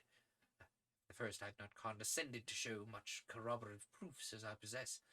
This subject became hateful to me. I would not speak of it. When men like yourself, who represent the foolish curiosity of the public, came to disturb my privacy, I was unable to meet them with dignified reserve. By nature I am, I admit, somewhat fiery, and under provocation I'm inclined to be violent. I fear you may have remarked upon this. I nursed my eye and was silent. My wife has frequently remonstrated with me upon the subject, and yet I fancy that any man of honour would feel the same. Tonight, however, I propose to give an extreme example of the control of the will over the emotions. I invite you to be present at the exhibition. He handed me a card from his desk. You will perceive that Mr. Percival Waldron, a naturalist of some popular repute, is announced to lecture at 8:30 at the Zoological Institute's Hall upon the Record of Ages. I've been specially invited to be present upon the platform and to make a vote of thanks to the lecturer. While doing so, I shall make it my business, with infinite tact and delicacy, to throw out a few remarks which may arouse the interest of the audience, and cause some of them to desire to go more deeply into the matter. Nothing contentious, you understand, only an indication that there are greater deeps beyond. I shall hold myself strongly in leash, see whether by this self-restraint I attain a more favourable result. May I come along? Well, surely, he answered cordially. He had an enormously massive genial manner, which was almost as overpowering as his previous violence. His smile of benevolence was a wonderful thing, when his cheeks would suddenly bunch into two red apples between his half-closed eyes and his great black beard. By all means, come. It will be a comfort to me to know that I have one ally in the hall, however inefficient and ignorant of the subject he may be. I fancy there will be a large audience for Waldron, though, being an absolute charlatan, has a considerable popular following. Now, Mr. Malone, I have given you rather more of my time than I intended. The individual must not monopolize what is meant for the world. I shall be pleased to see you at the lecture tonight. In the meantime, you'll understand that no public use is to be made of that material that I've given you. But Mr. McArdle, my news editor, you know, he'll want to know what I've done. Tell him what you like. You can say, among other things, if he sends anyone else to intrude upon me, I shall call upon him with a riding whip. But I leave it to you that nothing of all this appears in print. Yes, very good. Then the Zoological Institute's hall at 8:30 tonight. I had a last impression of red cheeks, blue rippling beard, and intolerant eyes as he waved me out of the room. Okay, we're about an hour and a half in here, at least pre-edits. Magnus, what are you eating? Hang on, I need to tell what Magnus is eating quickly by the sight of him trying to get it down, so we'll be right back. Hang on, let me see what he's eating so I can actually properly introduce the Be Right Back, shall we? What are you doing over here? Hmm? Is this a piece of grass? This is a dried up piece of grass. Where did you find this? I found it in the bottom of your shoe earlier while I was running around. Yeah, okay. Where was I? Oh yeah, the you know, the thing with the stuff. I am absent-minded as our dear professor here is angry. Where was I? The Be Right Back. We're at a good time, a great time even for an intermission, and so I will be taking one. We will be right back. Now is a beautiful, beautiful time.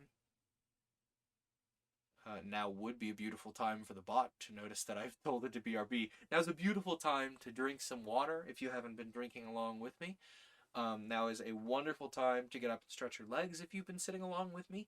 If you've been standing in opposition to my sitting, perhaps take a break. Stretch your legs a little. You know, take a seat. Pet your pets for me if you're at home. If you have any medications you need to take, now is a great time to do so. If it's anywhere near the normal amount of time that you need to take your medications. I'm forgetting one. Hydrate. Obviously, we already said that. Maybe make yourself a little snack. Sometimes it's very easy to get very suddenly hungry. We will indeed. Second I turn off the camera, this man starts causing problems. We will indeed be right back. It'll be 15 minutes at most.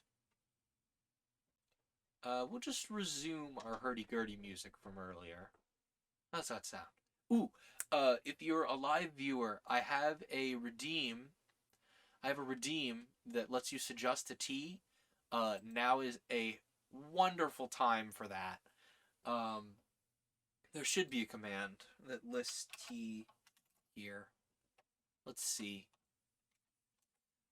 Yeah, if you're a live viewer, do feel free to suggest the tea right now. I will brew it over the Be Right Back. Magnus, do not play with those cables. I love you so much, kitty. Do not play with those cables. It will not end well. You will break something very expensive. Anyway, I digress. It's time to be right back. We'll be back in, at the most, 15 minutes. Enjoy some hurdy-gurdy.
That last one was Sonata Number 3 in C major, uh, by Michel Fromental and Joseph Bodin de Boismotier, played on the always ever lovely hurdy-gurdy. uh, if you can't tell, it is not just because I have uh, not a lot of stream safe music. It's also just because I genuinely really enjoy the hurdy-gurdy.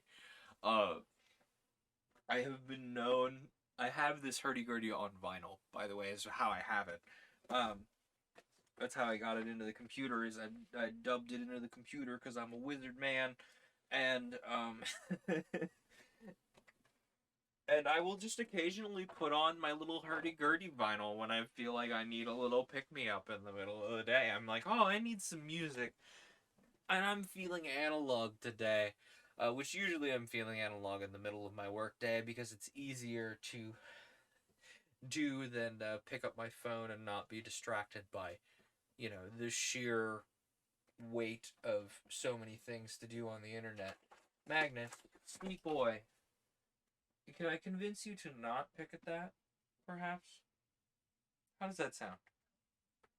I think it sounds like a delightful idea, but clearly you do not think so. He says, Dad, there are entire bags of food you need to put away. I can't stand it. I know. But I digress. Yeah. You want to come back over here? You want to sit with me? You were sitting with me earlier. You were a good little lad. You want to come sit with Dad again?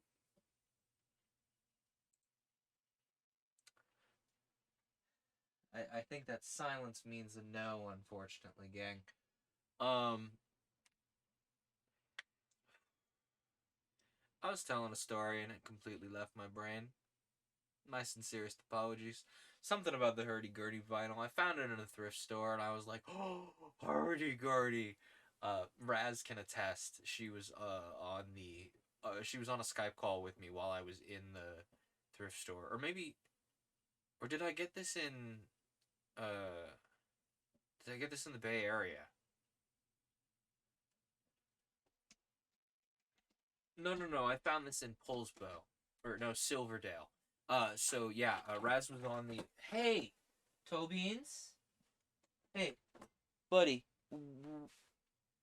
You can't be picking at that, okay? You're gonna spill it all over the floor. I understand. You want me to put it away. I get it. I really do.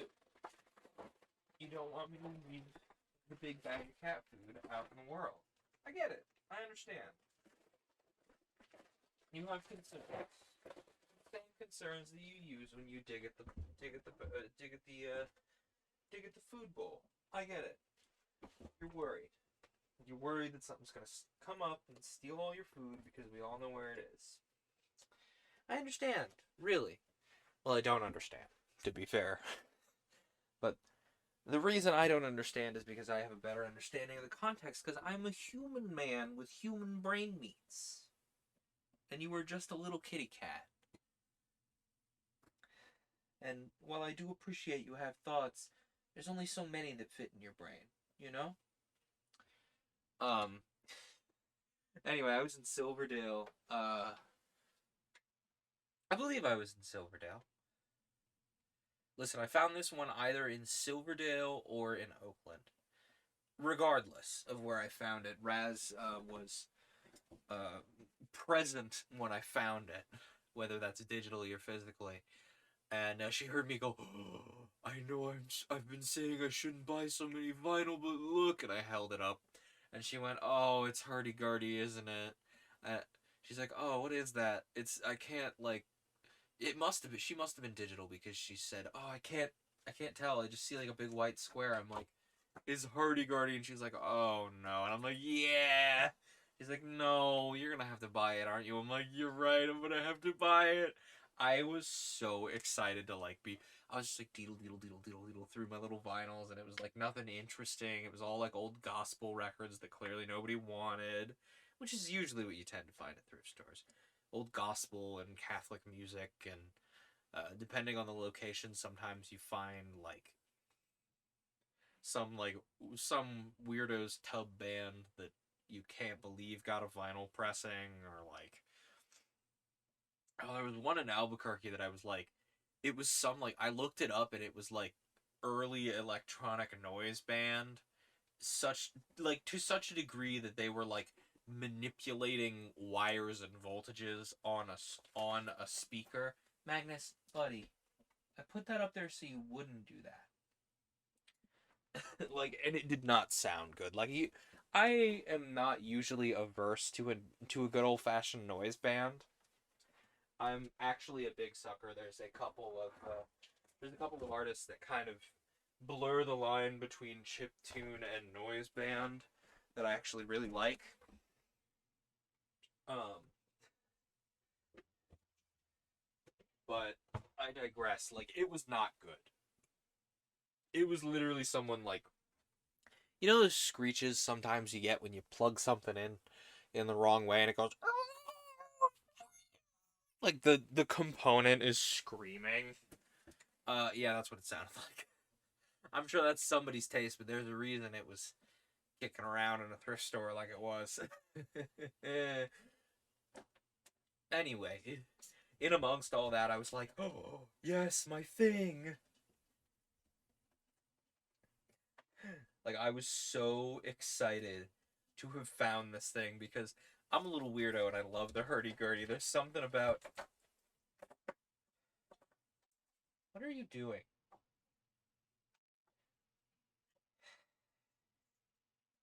I should stop you from having that, because if library gets a hold of it, it'll be the end of the world. I don't have money. I don't have the money for that vet bill, but I can have that money for the vet bill if you use your Prime sub. That's right. It's true. It's real.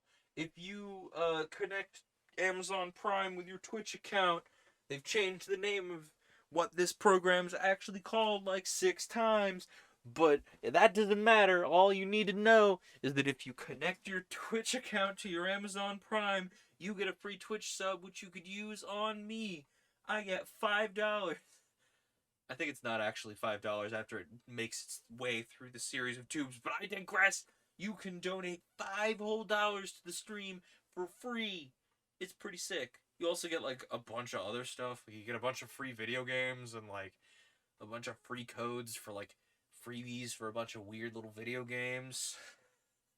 Like, if you play any popular mobile game, there are events going for it pretty much constantly. Like, for example, Raz has suckered me into playing, if not enjoying.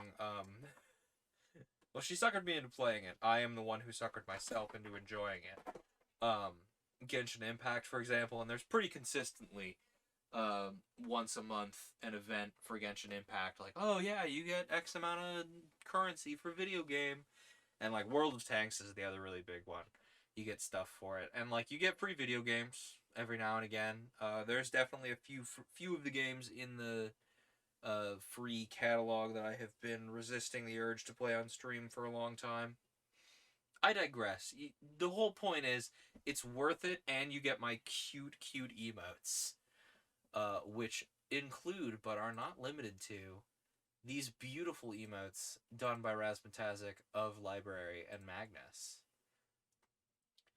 I would love if people would spam the little library emote when library is on screen, and also for Magnus, do the same.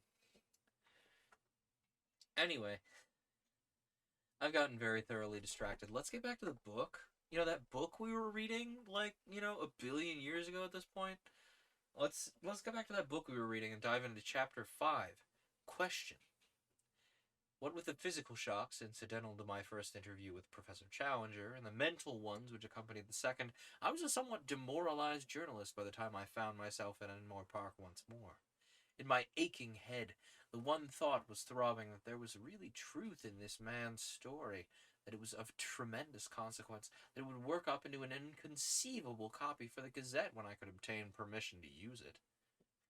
A taxicab was waiting at the end of the road, so I sprang into it and drove down to the office.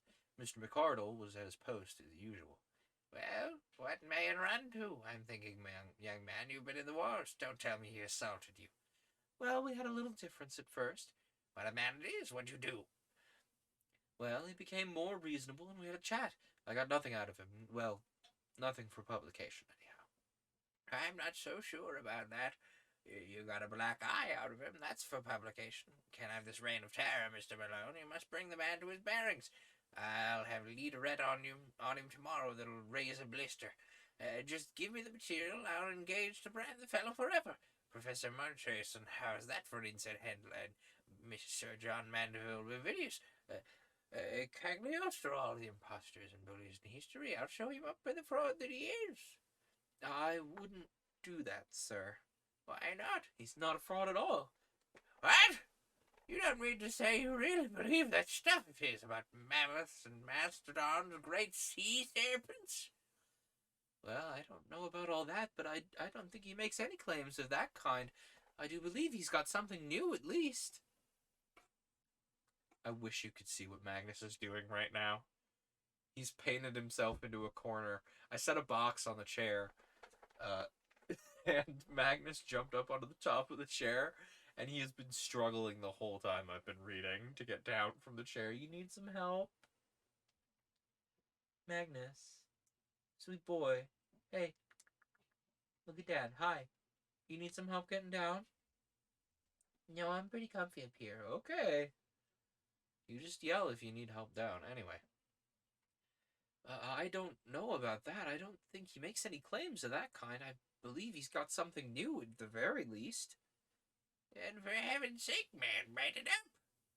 I'm longing to, but all I know, he gave me in a confidence and on condition that I did nothing of the sort. I condensed into a few sentences the professor's narrative. That's how it stands. McArdle looked deeply incredulous. Well, Mr. Malone, about this scientific meeting tonight. Can be no privacy about that anyhow. I don't suppose any payer will want to report it. Waldron has been reported already a dozen times. No one's aware that Challenger will speak. We may get a scoop if we're lucky. You'll be there in any case. Just give us a pretty full report. I'll keep space up to midnight. No. You know the rules. No beans on tables. Y'all could see what the library was doing there. He was sniffing. He was sniffing into the kitchen. That's a profoundly illegal act, sir. Anyway. Keep space up to midnight. That's where we were. You see this man? Did you see this man just bully me? Somebody clip that. If anyone's actually watching, somebody clip that. This man just bullies me into petting him. What a state this man is in. Anyway. My day was a busy one, and I had an early dinner at the Savage Club with Tarp Henry, to whom I gave some account of my adventures. Magnus Burnsides, you let that alone. I mean it this time. I put that up there so you wouldn't be doing that on stream, okay? You were being such a little angel just mere moments ago. The second that you noticed this made a little freaking noise, you said, oh, I know what I must do. I know exactly what I must do. I must bother father. Tell you what, I'm going to see if this fits under the sink. No, please. You do not fit under the sink. I can tell you that much. Mr. Beans. Mr. Tootsie Toesies. There. That'll show you. That'll fix you. Now the bag's under the sink and we can't make crinkly sounds. Think with our human-sized brain we do here on this stream. Anyhow, where was I?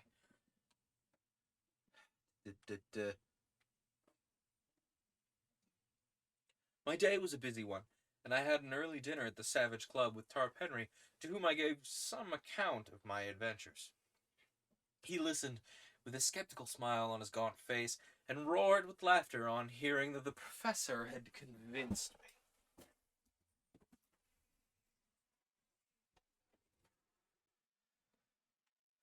me. My dear chap, things don't happen like that in real life.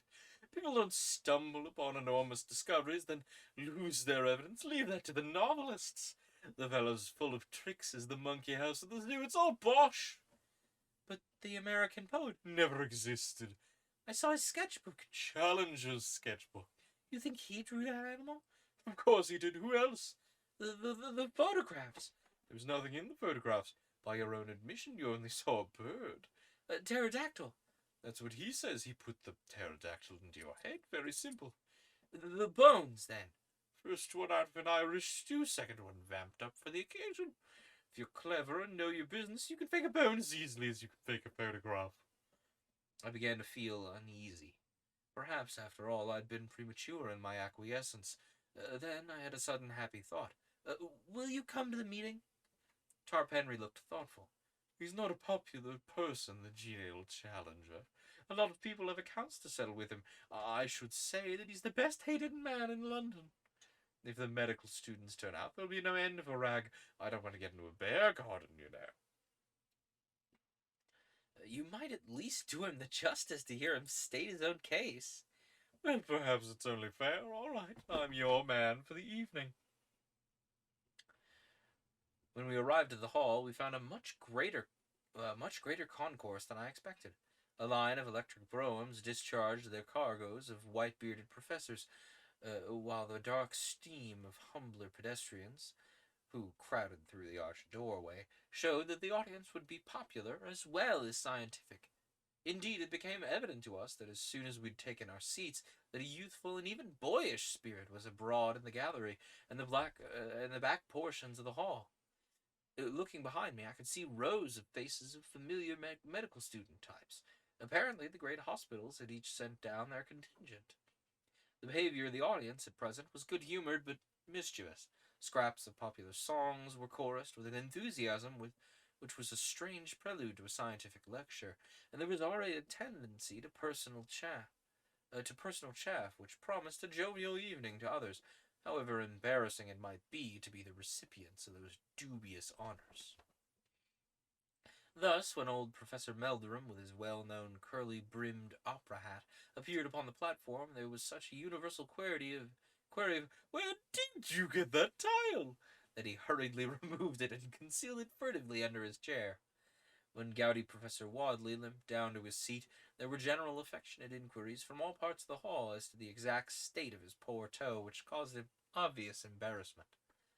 The greatest demonstration of all, however, was at the entrance of my new acquaintance, Professor Challenger, when he passed down to take his place at the extreme end of the front row of the platform. Such a yell of welcome broke forth when his black beard first protruded round the corner that I began to suspect Tarp Henry was right in his surmise that his assemblage was not there merely for the sake of the lecture, but because it had got rumored that the famous professor would take part in the proceedings. There was some sympathetic laughter on his entrance among the front benches of well-dressed spectators, as though the demonstration of the students in the instance was not unwelcome to them. That greeting was indeed a frightful outburst of sound, the uproar of the carnivora cage when the step of the bucket-bearing keeper is heard in the distance. There was an offensive tone in it, perhaps, and yet in the main it struck me as a mere riotous outcry, the noisy reception of one who amused and interested them rather than one they disliked or despised. Challenger smiled with weary and tolerant contempt as a kindly man who would meet the yapping of a litter of puppies. He sat slowly down, blew out his chest, passed his hand caressingly down his beard,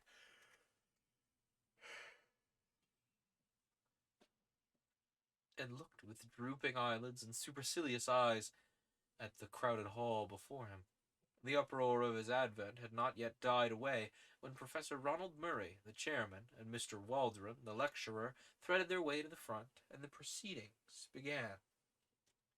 Professor Murray will, I am sure, excuse me if I say, has the most common fault of most Englishmen of being, well, in autumn. Why on earth people who have something to say that's worth hearing should not take the slight trouble to learn how to make it heard is one of the strange mysteries of modern life. Another strange mystery of modern life, why my cat keeps scratching at the walls. Sir, I cleaned the box earlier, expressly so you would not be scratching at the walls, my young man. Yeah, come here, let the internet look at you. Huh? Oh, he's walking around like, I didn't do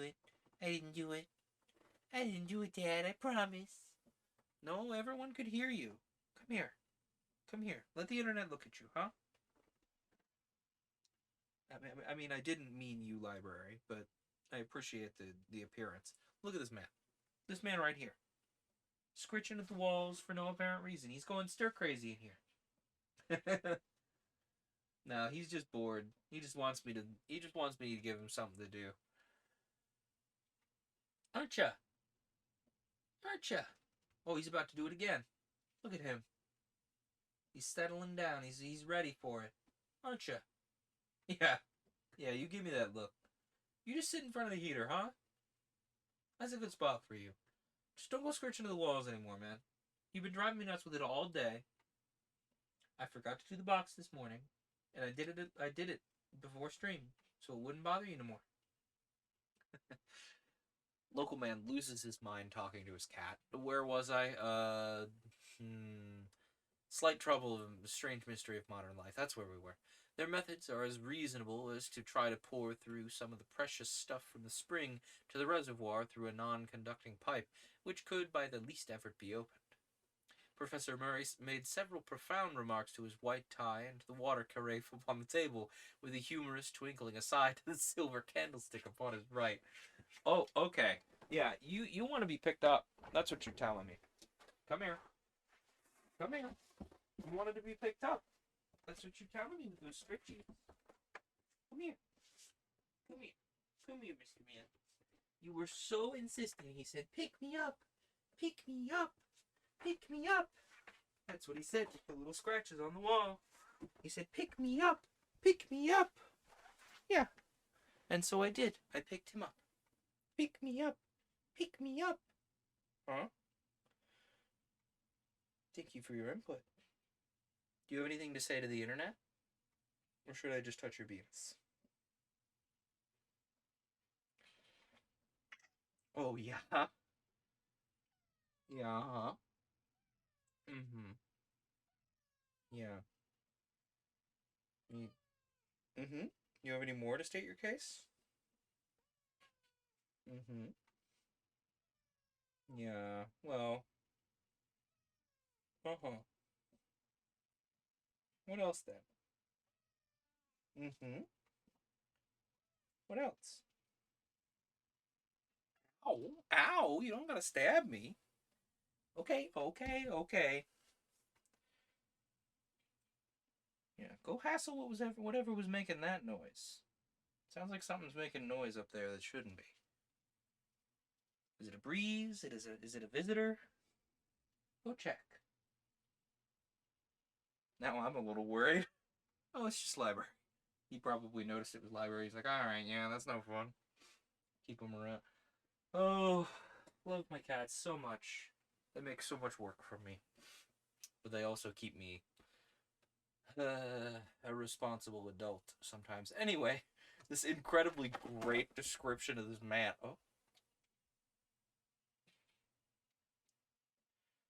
Oh, library just like switched, just completely lost me the page I was on by landing on the keyboard.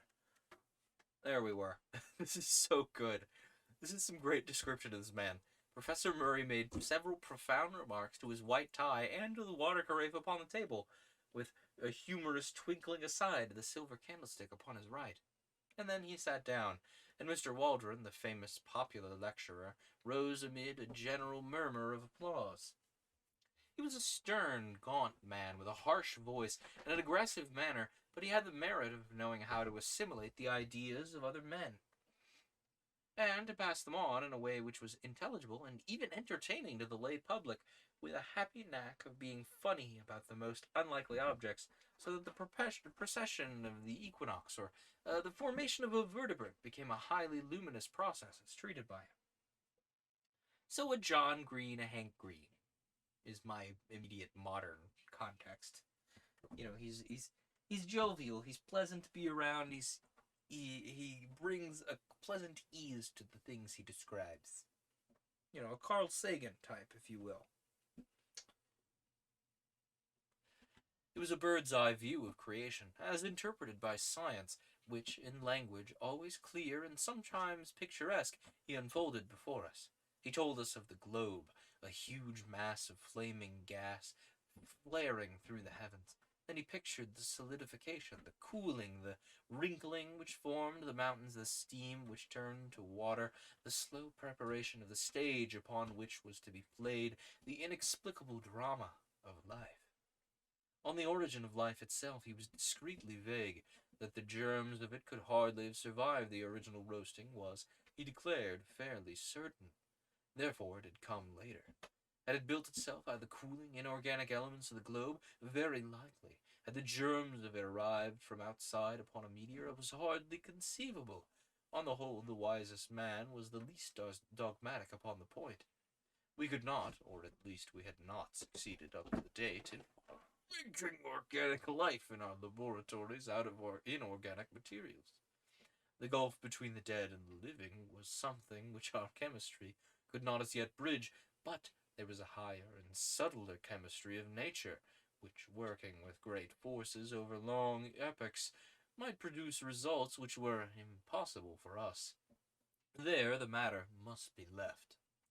This brought the lecturer to the great ladder of animal life, beginning low down in mollusks and feeble sea creatures, then up rung by rung through reptiles and fishes, till at last we came to a kangaroo rat, a creature which brought forth its young alive, the direct ancestor of all mammals, and presumably, therefore, of every one in the audience. No, no, from a skeptical student in the back row. If the young gentleman in the red tie who cried no, no, and who presumably claimed to have been hatched out of an egg would wait upon him after the lecture, he'd be glad to see such a curiosity. And at this there was laughter.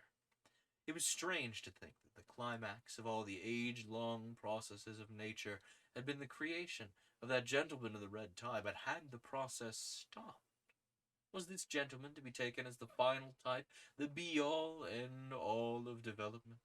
He hoped that he would not hurt the feelings of the gentleman in the red tie if he maintained that whatever virtues that gentleman might possess in private life, still the vast processes of the universe were not fully justified, if they were to end entirely in his production.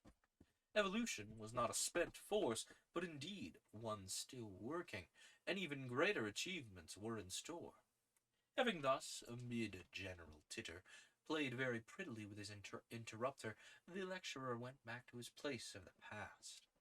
His picture of the past, even, the drying of the seas, the emergence of the sandbank, the sluggish, viscous life which lay upon their margins, the overcrowded lagoons, the tendency of sea creatures to take refuge upon the mud flats, the abundance of food awaiting them, their consequent enormous growth.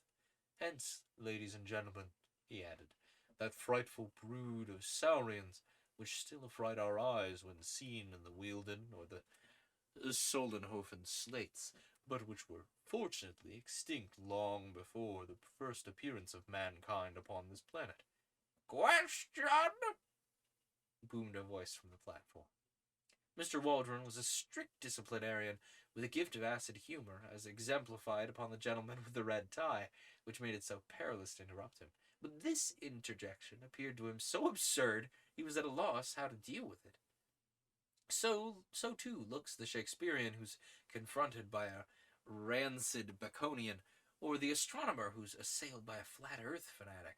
Oh, a trope I wish we could be direly rid of. I digress.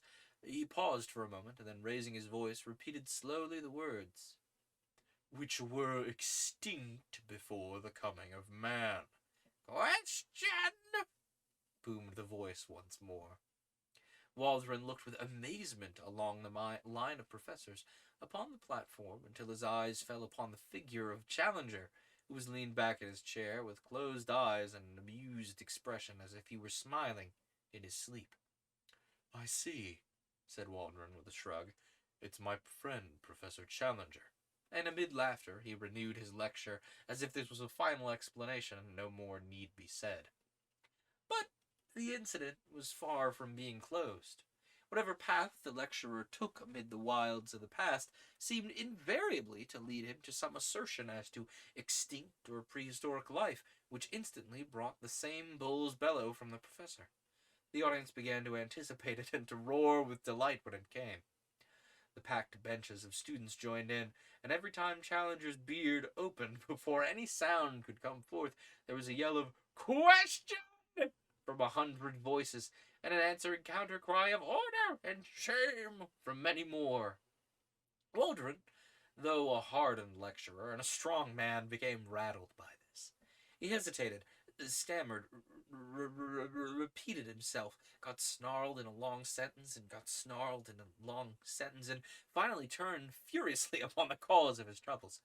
"This is really intolerable," he cried, glaring across the platform. "I must ask you, Professor Challenger, to cease these ignorant and unmannerly interruptions." There was a hush over the hall, the students rigid with delight at seeing the high gods on Olympus quarreling among themselves. Challenger levered his bulky figure slowly out of the chair. "I must in turn ask you, Mr. Waldron, to cease to make assertions which are not in strict accordance with scientific fact." The words unloosed a tempest. "Shame! Shame! Give him a hearing! Pull him out! Shove him off the platform! Fair play!" emerged from a general roar of amusement or execration. The chairman was on his feet, flapping both his hands and bleating excitedly. "Professor Challenger, personal views later," with a solid peaks above his clouds of inaudible muttering. The interrupter bowed, smiled, stroked his beard, and relapsed into his chair. Waldron, very flushed and warlike, continued his observations. Now and then, as he made an assertion, he shot a venomous glance at his opponent, who seemed to be slumbering deeply with the same broad, happy smile upon his face. At last the lecture came to an end. I'm inclined to think that it was a premature one, as the peroration was hurried and disconnected.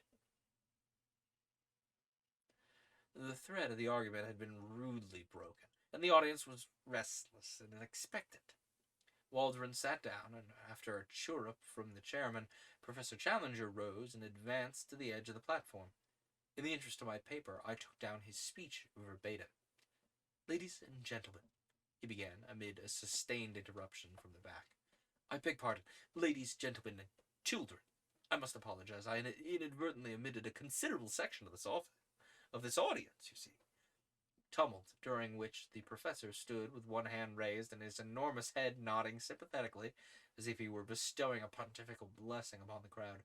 "I have been selected to move a vote of thanks to Mr. Waldron for the very picturesque and imaginative address to which we have just listened.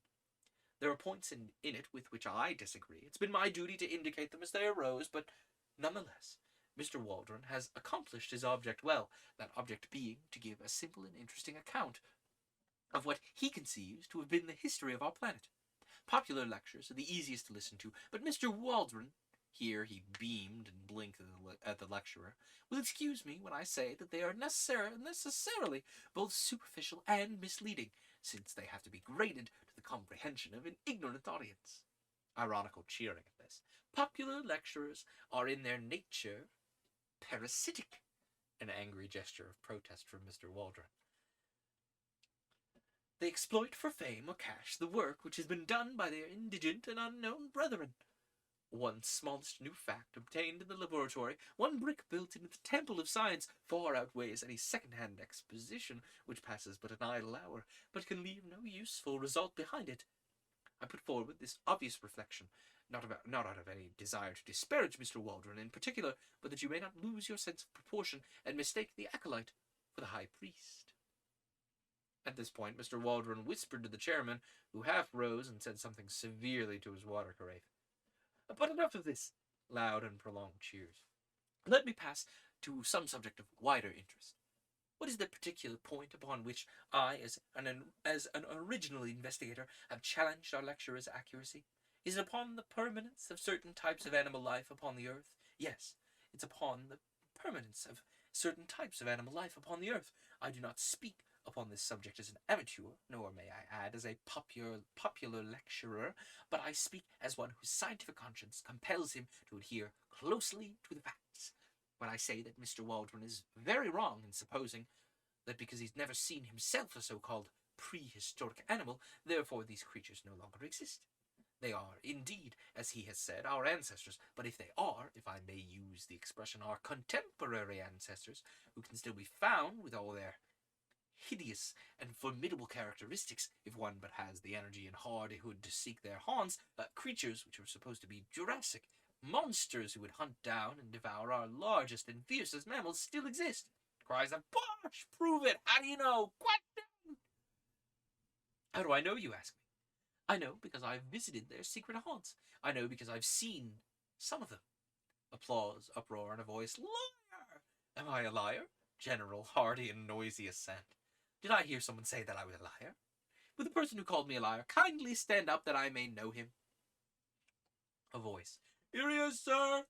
And an inoffensive little person in spectacles, struggling violently, was held up among a group of students. Did you venture to call me a liar? No, sir, no! Shouted the accused, and disappeared like a jack-in-the-box. If any person in this hall dares to doubt my veracity, I shall be glad to have a few words with him after the lecture. Liar! Who said that? Again, the inoffensive one, plunging desperately, was elevated high into the air. I come down among you, general chorus of "Come on, then!" which interrupted the proceedings for some moments, while the chairman, standing up and waving both his arms, seemed to be conducting the music. The professor, with his face flushed, his nostrils dilated, and his beard bristling, was now in a proper berserking mood. Every great discoverer has been met with the same incredulity, for the sure brand of a generation of fools. When great facts are laid now before you, you have not the intuition, the imagination, which would help you to understand them.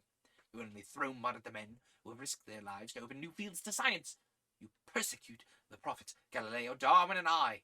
Prolonged cheering and complete interruption ensued. All this is from my hurried notes taken at the time, which give little notion of the absolute chaos to which the assembly had by this time been reduced. So terrific was the uproar that several ladies had already been beaten a hurried retreat. Grave and reverend seniors seemed to have caught the prevailing spirit as badly as the students. I saw white-bearded men rising and shaking their fists at the obdurate professor. The whole great audience seethed and simmered like a boiling pot. The professor took a step forward and raised both his hands. There was something so big and arresting and even virile in the man that the clatter and shouting died gradually away before his commanding gesture and his masterful eyes. He seemed to have a definite message. They hushed to hear it. I will not detain you. It is not worth it. Truth is truth, and the noise of a number of foolish young men, I fear I must add, of their equally foolish seniors, cannot affect the matter. I claim that I've opened a new field of science. You dispute it. Then I put you to the test. Will you accredit one or more of your own number to go out as your representatives and test my statement in your name? Mr. Summerlee, the veteran professor of comparative anatomy, rose among the audience, a tall, thin, bitter man, with the withered aspect of a theologian. He wished, he said, to ask Professor Challenger whether the results to which he had alluded in his remarks had been obtained during the journey to the headwaters of the Amazon made by him 2 years before. Professor Challenger answered they had. Mr. Summerlee desired to know how it was the Professor Challenger claimed to have made discoveries in those regions which had been overlooked by Wallace, Bates, and other previous explorers of established scientific repute. Oh, library! Out of the kitchen! Firmly illegal. Out of there this instant. You know the rules. How long have you been up there, young man? You come here. Come here. Come here. Come on. Good boy. Good listening. You come here. Come here. You see this man? He was up in the kitchen. They're not allowed in the kitchen. There's a lot of things in the kitchen that can hurt these little men. You know, it's very simple. They can't eat certain things that we humans can eat. He could have gotten into the pepper. He could have gotten into the onions. It wouldn't have ended well. When I tell you not to be in the kitchen, it's for your own health and safety. I promise, man. I'm not just keeping you from random places in the RV because they look fun and I'm being mean. It's because you're very small and you don't quite understand that you can't eat things. I mean, you have a penchant for eating twist ties and plastic. There are certain places that you must not go, my man. It's very simple. I know, I know. You're very mad. You're very fond of stepping there tonight. That's 3 in a row. That's 3 tonight in the stream. Where was I? Yes. Professor Challenger answered that Mr. Summerlee appeared to be confusing the Amazon with the Thames, that it was in reality a somewhat larger river, that Mr. Summerlee might be interested to know that with the Orinoco, which communicated with it, some 50,000 miles of country were opened up, and in the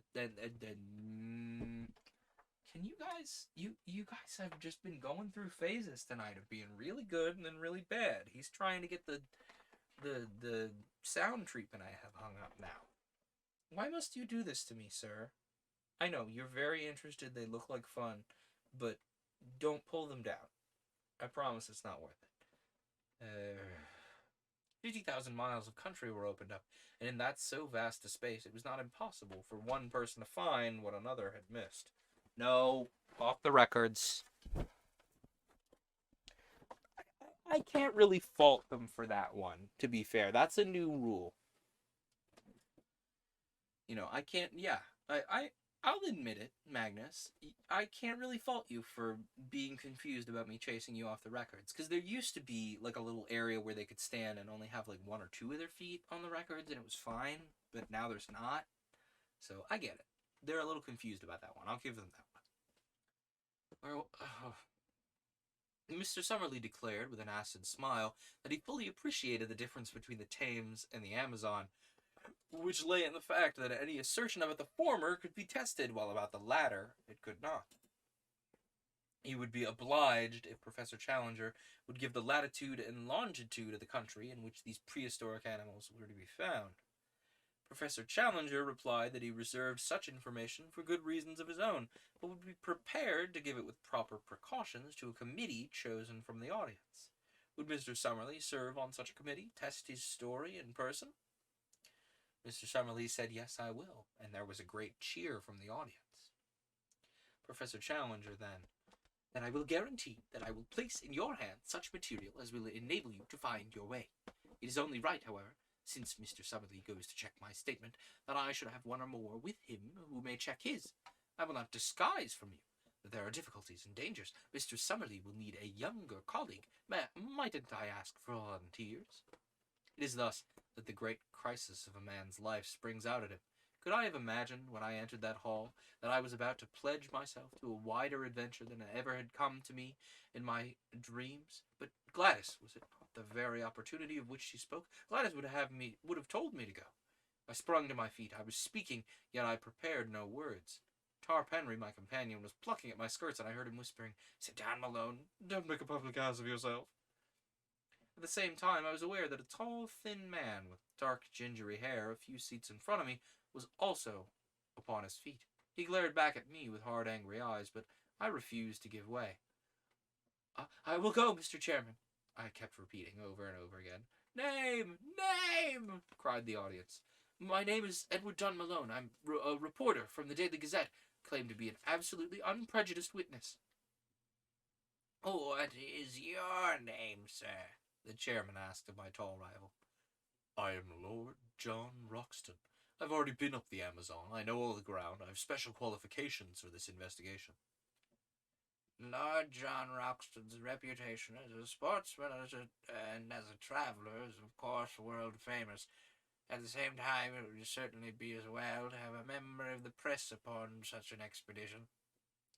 "Then I move that both these gentlemen be elected as representatives of this meeting to accompany Professor Summerlee upon his journey to investigate and to report upon the truth of my statements." And so, amid shouting and cheering, our fate was decided, and I found myself borne away in the human current which swirled toward the door, my mind half stunned by the vast new project which had risen so suddenly before it. As I emerged from the hall, I was conscious for a moment of a rush of laughing students down the pavement, and of an arm wielding a heavy umbrella which rose and fell in the midst of them. There, amid a mixture of groans and cheers, Professor Challenger's electric brougham slid from the curb, and I found myself walking under the silvery lights of Regent Street, full of thoughts of Gladys and of wonder as to my future. Suddenly there was a touch at my elbow. I turned and found myself looking into the humorous, masterful eyes of the tall, thin man who had volunteered to be my companion on the strange quest. Mr. Malone, I understand? We are to be companions, huh? My rooms are just over the road in Albany. Perhaps you would have the kindness to spare me half an hour, for there are one or two things I badly want to say say to you. That's right. This man was putting on a voice in the in the in the lecture hall. He normally actually Sounds a little bit like this. He's a very tall and thin man, and so he sounds a little reedly. but he knows how to talk like this.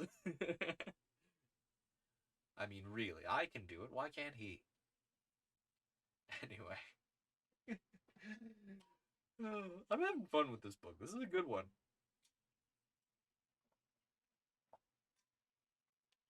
It's been so far very reminiscent of what's the word?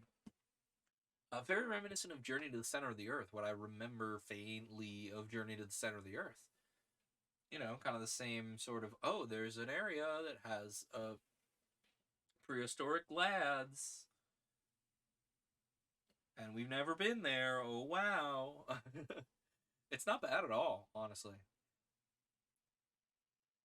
I'm really enjoying this. I also can see, like, very clearly that, like, someone from the scientific community of England is so begrudged because one of these characters is like a caricature, like just blatantly a caricature of a specific English scientist, and so this guy like read this book and went, "That's me.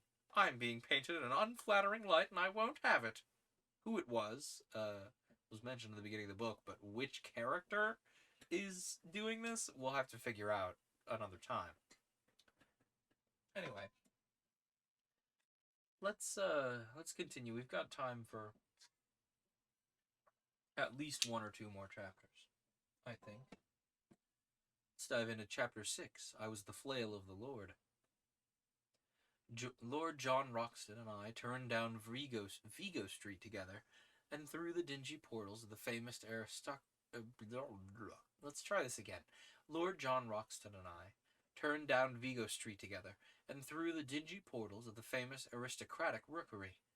At the end of a long, drab passage, my new acquaintance pushed open a door and turned on an electric switch. A number of lamps, shining through tinted shades, bathed the whole great room before us in a ruddy radiance.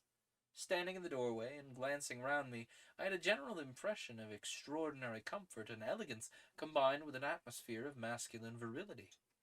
Everywhere there were mingled the luxury of a wealthy man of taste and the careless untidiness of a bachelor. Rich furs and strange iridescent mats from some oriental bazaar were scattered upon the floor. Pictures and prints which even my unpracticed eyes could recognize as being of great price and rarity hung thick upon the walls. Sketches of boxers, of ballet girls, of racehorses alternated with a sensuous Fragonard, a Marshal Girodet, and a dreamy Turner. But amid these varied ornaments were scattered the trophies which brought back strongly to my recollection the fact that Lord John Roxton was one of the great all-round sportsmen and athletes of his day. A dark blue oar crossed with a cherry pink one above his mantelpiece spoke of the old Oxonian and Leander man, while the foils and boxing gloves above and below them were the tools of a man who had won supremacy with each. Like a dado round the room was the jutting line of a splendid heavy game heads, the best of their sort from every corner of the world, with the rare white rhinoceros of the Lado enclave drooping its supercilious lip above them all. In the center of the rich red carpet was a black and gold Louis Quinze table, a lovely antique now sacrilegiously desecrated with marks of glasses and the scars of cigar stumps. On it stood a silver tray of smokables and a burnished spirit stand, from which an adjacent siphon my silent host proceeded to charge two high glasses. Having indicated an armchair to me and placed my refreshment near it, he handed me a long, smooth Havana cigar. Then, seating himself opposite to me, he looked at me long and fixedly with his strange, twinkling, reckless eyes of a cold, light blue that cold of a glacier lake. Through the thin haze of my cigar smoke, I noted the details of a face which was already familiar to me from many photographs. The strongly curved nose, the hollow, worn cheeks, the dark, ruddy hair, thin at the top, the crisp, virile moustaches, the small, aggressive tuft upon his projecting chin. Something there was of Napoleon III, something of Don Quixote, and yet again something which was the essence of an English country gentleman, the keen, alert, open-air lover of dogs and of horses. His skin was of a rich, flower-pot red from sun and wind. His eyebrows were tufted and overhanging, which gave his naturally cold eyes an almost ferocious aspect, an impression which was increased by his strong and furrowed brow. In figure he was spare, but very strongly built. Indeed, he often proved that there were few men in England capable of such sustained exertions. His height was a little over 6 feet, but he seemed shorter on account of a peculiar rounding of his shoulders. Such was the famous Lord John Roxton, as he sat opposite to me, biting hard upon his cigar, and watching me steadily in a long and embarrassing silence. "Well," he said at last, "we've gone and done it, young fella, my lad." Do I want to give this man this voice? I'm debating whether I give this man this voice. Yeah, we're sticking with it. This is fun. This curious phrase he pronounced as if it were all one word. "Young fella, me lad." "Yes, we've taken a jump, you and me. I suppose now, when you went into that room, there was no such notion in your heads, what?" No thought of it.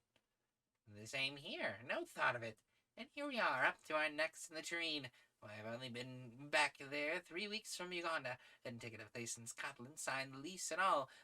Pretty goings on. Well, what? How does it hit you?" Well, it's all in the main line of my business. I'm a journalist on the Gazette, of course. "Of course, you said so, and you took it on. By the way, I've got a small job for you if you'll help me." With pleasure. "Don't mind taking a risk, do you?" What's the risk? "Well, it's Ballinger. He's the risk. You've heard of him?" No. "Why, young fellow, where have you lived? Sir John Ballinger, the best gentleman jock in the North Country. I could hold him on the flat at my best, but over jumps he's my master. Well, it's an open secret that when he's out of training, he drinks hard, striking an average, he calls it.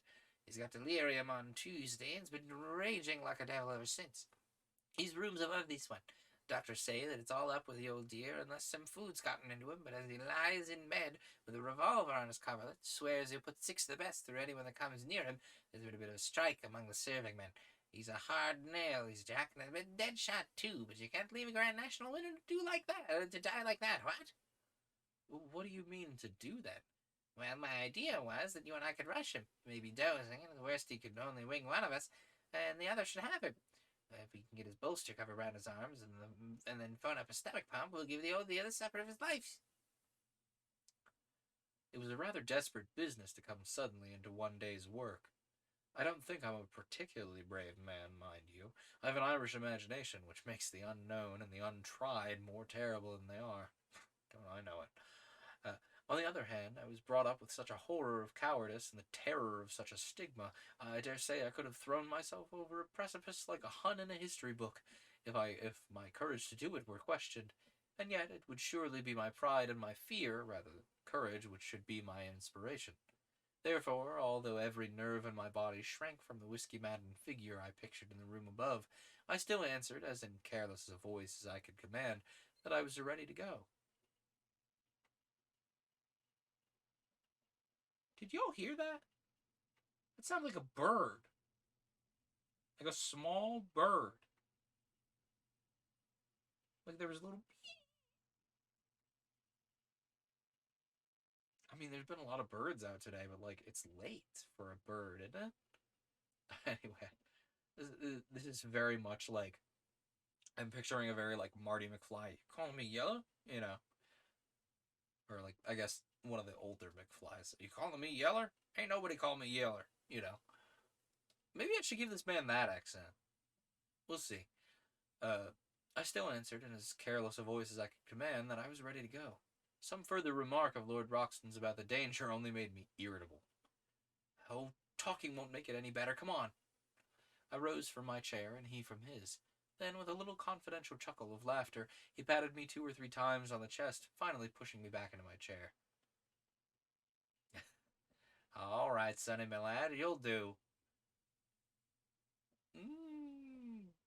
Local man debating this man's accent. You know what? This guy has been known to, we've already had him put on one voice, and he's, like, known to be kind of like the stereotypical English gentleman. So, I think when this is set, that sense of, like, being able to compose a story is still, like, a vital social skill. So I'm gonna settle on this man's voice as we go. I feel like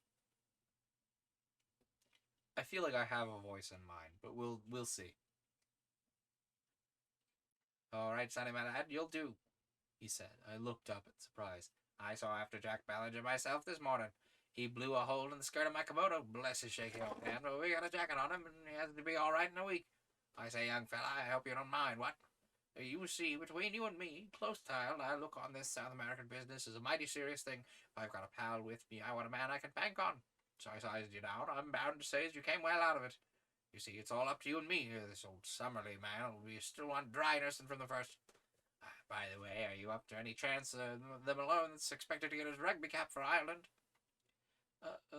Reserve, perhaps. Thought I remembered your face. Why, I was there when they got that try against Richmond. Fine as a swerving run I saw the whole season. I'd never miss a rugby match if I can help it. It's the manliest game we've got left. Well, I didn't ask you in here to talk sport. We've got our business. Here the sailings on the first page of the Time. There's a booth boat for Para next Wednesday, and if the professor and you can work it, I should think we should take it, what? Very good. I'll fix it with him. What about your outfit? Oh, my paper will see to that. Can you shoot? About average territorial standard. Good Lord, as bad as that. That's the last thing you young fellows think of learning. You're all pleased with that distinct so far as looking after the hive goes. You'll look silly some of these days when someone comes along and sneaks the honey, but you'll need to hold your gun straight in South America, for unless our friend the professor is a madman or a liar, we may see some queer things before we get back. Oh, I'd gun have you. I like this voice. I'm keeping it. I've said 2-3 voices so far. He crossed to an oaken cupboard, and as he threw it open, I caught a glimpse of glistening rows of parallel barrels, like the pipes of an organ. I'll see what I can spare you out of my own battery. One by one, he took out successions of beautiful rifles, opening and shutting them with a snap and a clang, then patting them as he put them back into the rack as tenderly as a mother would fondle her children. Now this is a Bland's 5.57 Axite Express. I got that big fellow with it. He glanced up at his white rhinoceros. 10 more yards, and he'd have added me to his collection. On that conical bullet with one chance hangs, 'tis the weak one's advantage fair. Hope you know your Gordon, for he's the poet of the horse, and the gun, and the man that handles both. Now here's a useful tool. 470, telescopic sight, double ejector, point blank up to 350. That's the rifle I used against the Peruvian slave drivers 3 years ago. I was the flail of the Lord in those parts, I may tell you, though you won't find it in any blue book. There are times, young fella, when every one of us must make a stand for human rights and justice, or you'll never feel clean again. That's why I made a little war on my own, declared it myself, waged it myself, ended it myself. Each of the nicks upon the barrels is for a slave murder, a good row of them. What? That big one's for Pedro Putumayo River. Now, here's something that'll do for you. He took out a beautiful bronze and silver rifle. Well rubbered at the stock, sharply sighted, 5 cartridges to the clip. Do you trust your life to that? He handed it to me and closed the door of his oaken cabinet. By the way, he continued, coming back to his chair, what do you know of this Professor Challenger? I never saw him till today. Neither did I. Funny we should both sail under sealed orders from a man we don't know. Seemed an uppish old bird. His brothers of science didn't seem so fond of him either. How came you to take an interest in the affair? I told him shortly my experiences of the morning, and he listened intently. Then he drew out a map of South America and laid it on the table. I believe every single word he said to you was the truth. And mind you, I've something to go on when I speak like that. South America's a place I love, and I think if you take it right through from Darien to Fuego, it's the grandest, richest, most beautiful bit of earth upon this planet. People don't know it yet and don't realize what it may become. I've been up and down it from end to end, and 2 dry seasons in those very parts, as I told you, when I spoke of the war I made on those slave dealers. Well, when I was up there, I heard some yarns of the same kind, traditions. Indians and the like, but with something behind them, no doubt. The more you knew that country, young fella, the more you would understand that anything was possible. Anything, mind. There is just some narrow water lanes upon which the folk travel, and outside that is all darkness. Now down there in the Meadow Grande, he swept his cigar over a part of the map. Well, we're having this corner where three countries met. Nothing to surprise me. As that chap said tonight, there are 50,000 miles of waterway running through a forest that's very near the size of Europe. You and I could be as far away from each other as Scotland is from Constantinople, yet each of us be in the same great Brazilian forest. Man's just made a track here and there, scraping the maze, really. Oh man, Magnus, that is not how I would have suggested going down there. You okay, man? The boys are hassling each other, chasing each other about, and Limer just pushed him off of the top where you all are, and he came down onto the records like scraping down the wall, like no. You okay, buddy? You alright? I've been giving you a lot of guff tonight. You okay? You good? Okay. Yeah, they're cats. They take good falls, don't you? I'd rather you didn't. They make me nervous anyhow. But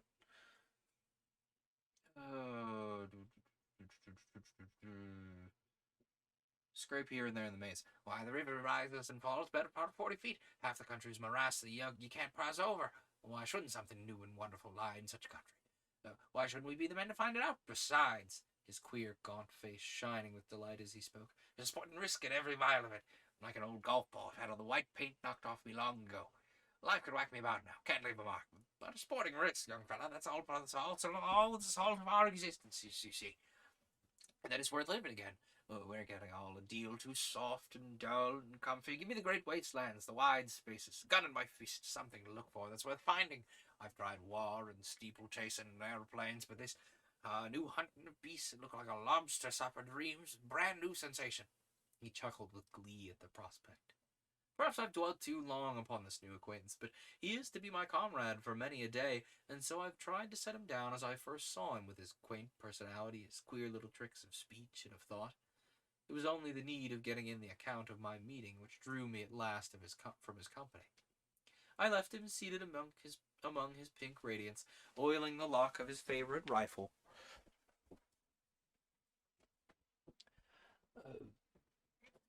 He was oiling the lock of his favorite rifle, while he still chuckled to himself at the thought of the adventures which awaited us.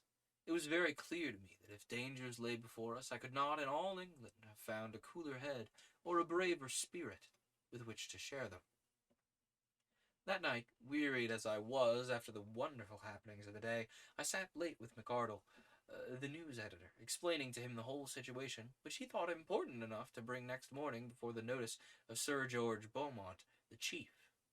It was agreed that I should write home full accounts of my adventures in the shape of successive letters to McArdle, and that these should either be edited for the Gazette as they arrived, or held back to be published later, according to the wishes of Professor Challenger, since we could not yet know what conditions he might attach to those directions which should guide us to the unknown land. In response to a telephone inquiry, we received nothing more definite than a fulmination against the press, ending up with a remark that if we should notify our boat, he would hand us any directions which he might think it proper to give us at the moment of starting. A second question from us failed to elicit any answer at all, save a plaintive bleat from his wife to the effect that her husband was in a very violent temper already, that she hoped we would do nothing to make it much worse. A third attempt later in the day provoked a terrific crash, and a subsequent message from the Central Exchange that Professor Challenger's receiver had been shattered. After that, we abandoned all attempt at communication. And now, my patient readers, I can address you directly no longer. From now onwards, if indeed any culmination of this narrative should ever reach you, it can only be through the paper which I represent. In the hands of the editor I leave this account of the events which have led up to the most remarkable expeditions of all time, so that if I never return to England, there shall be some record as to how the affair came about. I'm writing these last lines in the saloon of the Booth liner Francesca, and they will go back by the pilot to the keeping of Mr. McArdle. Let me draw one last picture before I close my notebook, a picture which is the last memory of the old country which I bear away with me. It's a wet, foggy morning in the late spring. A thin, cold rain is falling. 3 shining macintoshed figures are walking down the quay, making for the gangplank of the great liner from which the Blue Peter is flying. In front of them, a porter pushes a trolley piled high with trunks, wraps, and gun cases. You good, library? That was a noise. Professor Summerlee, a long, melancholic figure, walks with dragging steps and drooping head, as one who is already profoundly sorry for himself. Lord John Roxton steps briskly, and his thin, eager face beams forth between his hunting cap and his muffler. As for myself, I'm glad to have gotten the bustling days of preparation and the pangs of leave-taking behind me, and I have no doubt that I show it in my bearing. Suddenly, just as we reach the vessel, there's a shout behind us. It's Professor Challenger, who had promised to see us off. He runs after us, a puffing, red-faced, irascible figure. No, thank you. I should much prefer not to go aboard. I only have a few words to say to you, and they can very well be said where we are. I beg you not to imagine that I am in any way indebted to you for making this journey. I would have you to understand it's a matter of perfect indifference to me, and I refuse to entertain the most remote sense of personal obligation. Truth is truth, and nothing which you can report can affect it in any way, though it may excite the emotions and allay the curiosity of a number of very ineffectual people. My directions for your instruction and guidance are in this sealed envelope. You will open it when you reach a town upon the Amazon which is called the Manaus, but not until the date and hour which is marked upon the outside. Have I made myself clear? I leave the strict observance of my conditions entirely to your honour. No, Mr. Malone, I will place no restriction upon your correspondence, since the ventilation of the facts is the object of your journey, but I demand that you shall give no particulars to your exact destination, that nothing be actually published until your return. Goodbye, sir. You have done something to mitigate my feelings for the loathsome profession to which you unhappily belong. Goodbye, Lord John. Goodbye, Lord John. Science is, as I understand, a sealed book to you. But you may congratulate yourself upon the hunting field which awaits you. You will, no doubt, have the opportunity of describing in the field how you brought down the rocketing Dimorphodon. And goodbye to you also, Professor Summerlee. If you are still capable of self-improvement, of which I'm frankly unconvinced, you will return to London a wiser man. And so he turned upon his heel, and a minute later from the deck I could see his short, squat figure bobbling about in the distance as he made his way back to the train. Well, we're well down the channel now. There's the last bell for letters, and it's goodbye to the pilot. We'll be down, hull down on the old trail from now on. God bless, we all leave behind us, and send us safely back. Okay, I think that is a beautiful spot to leave off. We will start in on the various letters of correspondence from our dear, dear protagonist journalist here next week. For now, I hope you all have a great week. Like I said, we'll be back next Friday with more of this. We'll be diving into the story further. Earlier in the week, Tuesday nights, I have a stream going. Since this is live streamed, so too is my Tuesday night endeavors. Tuesday night endeavors currently include video game. It's usually a game night in general. We've got some solo tabletop RPGs on the docket after we're done with Control.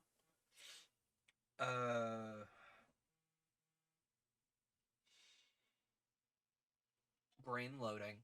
Oh, I forgot to mention Codex. Codex up above me, that logo, that's also my Twitch team down below me if you're watching live. They have a monthly book club. This month they're working on Pinocchio. If The Lost World had not so totally grasped upon my fancy, I would have immediately picked up Pinocchio. I will probably be reading it in my own time. I agree, Hank Green. Amazing. I'll probably be reading it in my own time. The weather, ironically, I live in an RV, and I need to have weather to drive. So the weather may determine whether I show up to book club, which this month I believe was announced somewhere. Where did they announce this? We yelled about it previously. That's how I found out we were doing Pinocchio.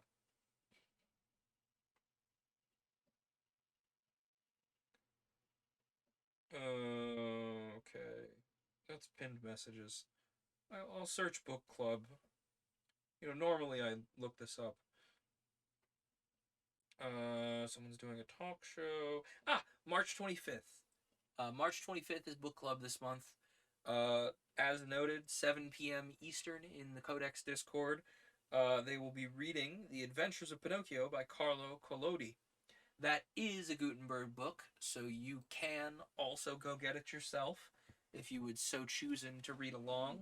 Even if you don't got a library card, that's something you can do. I'd heartily suggest dropping by for Codex Book Club.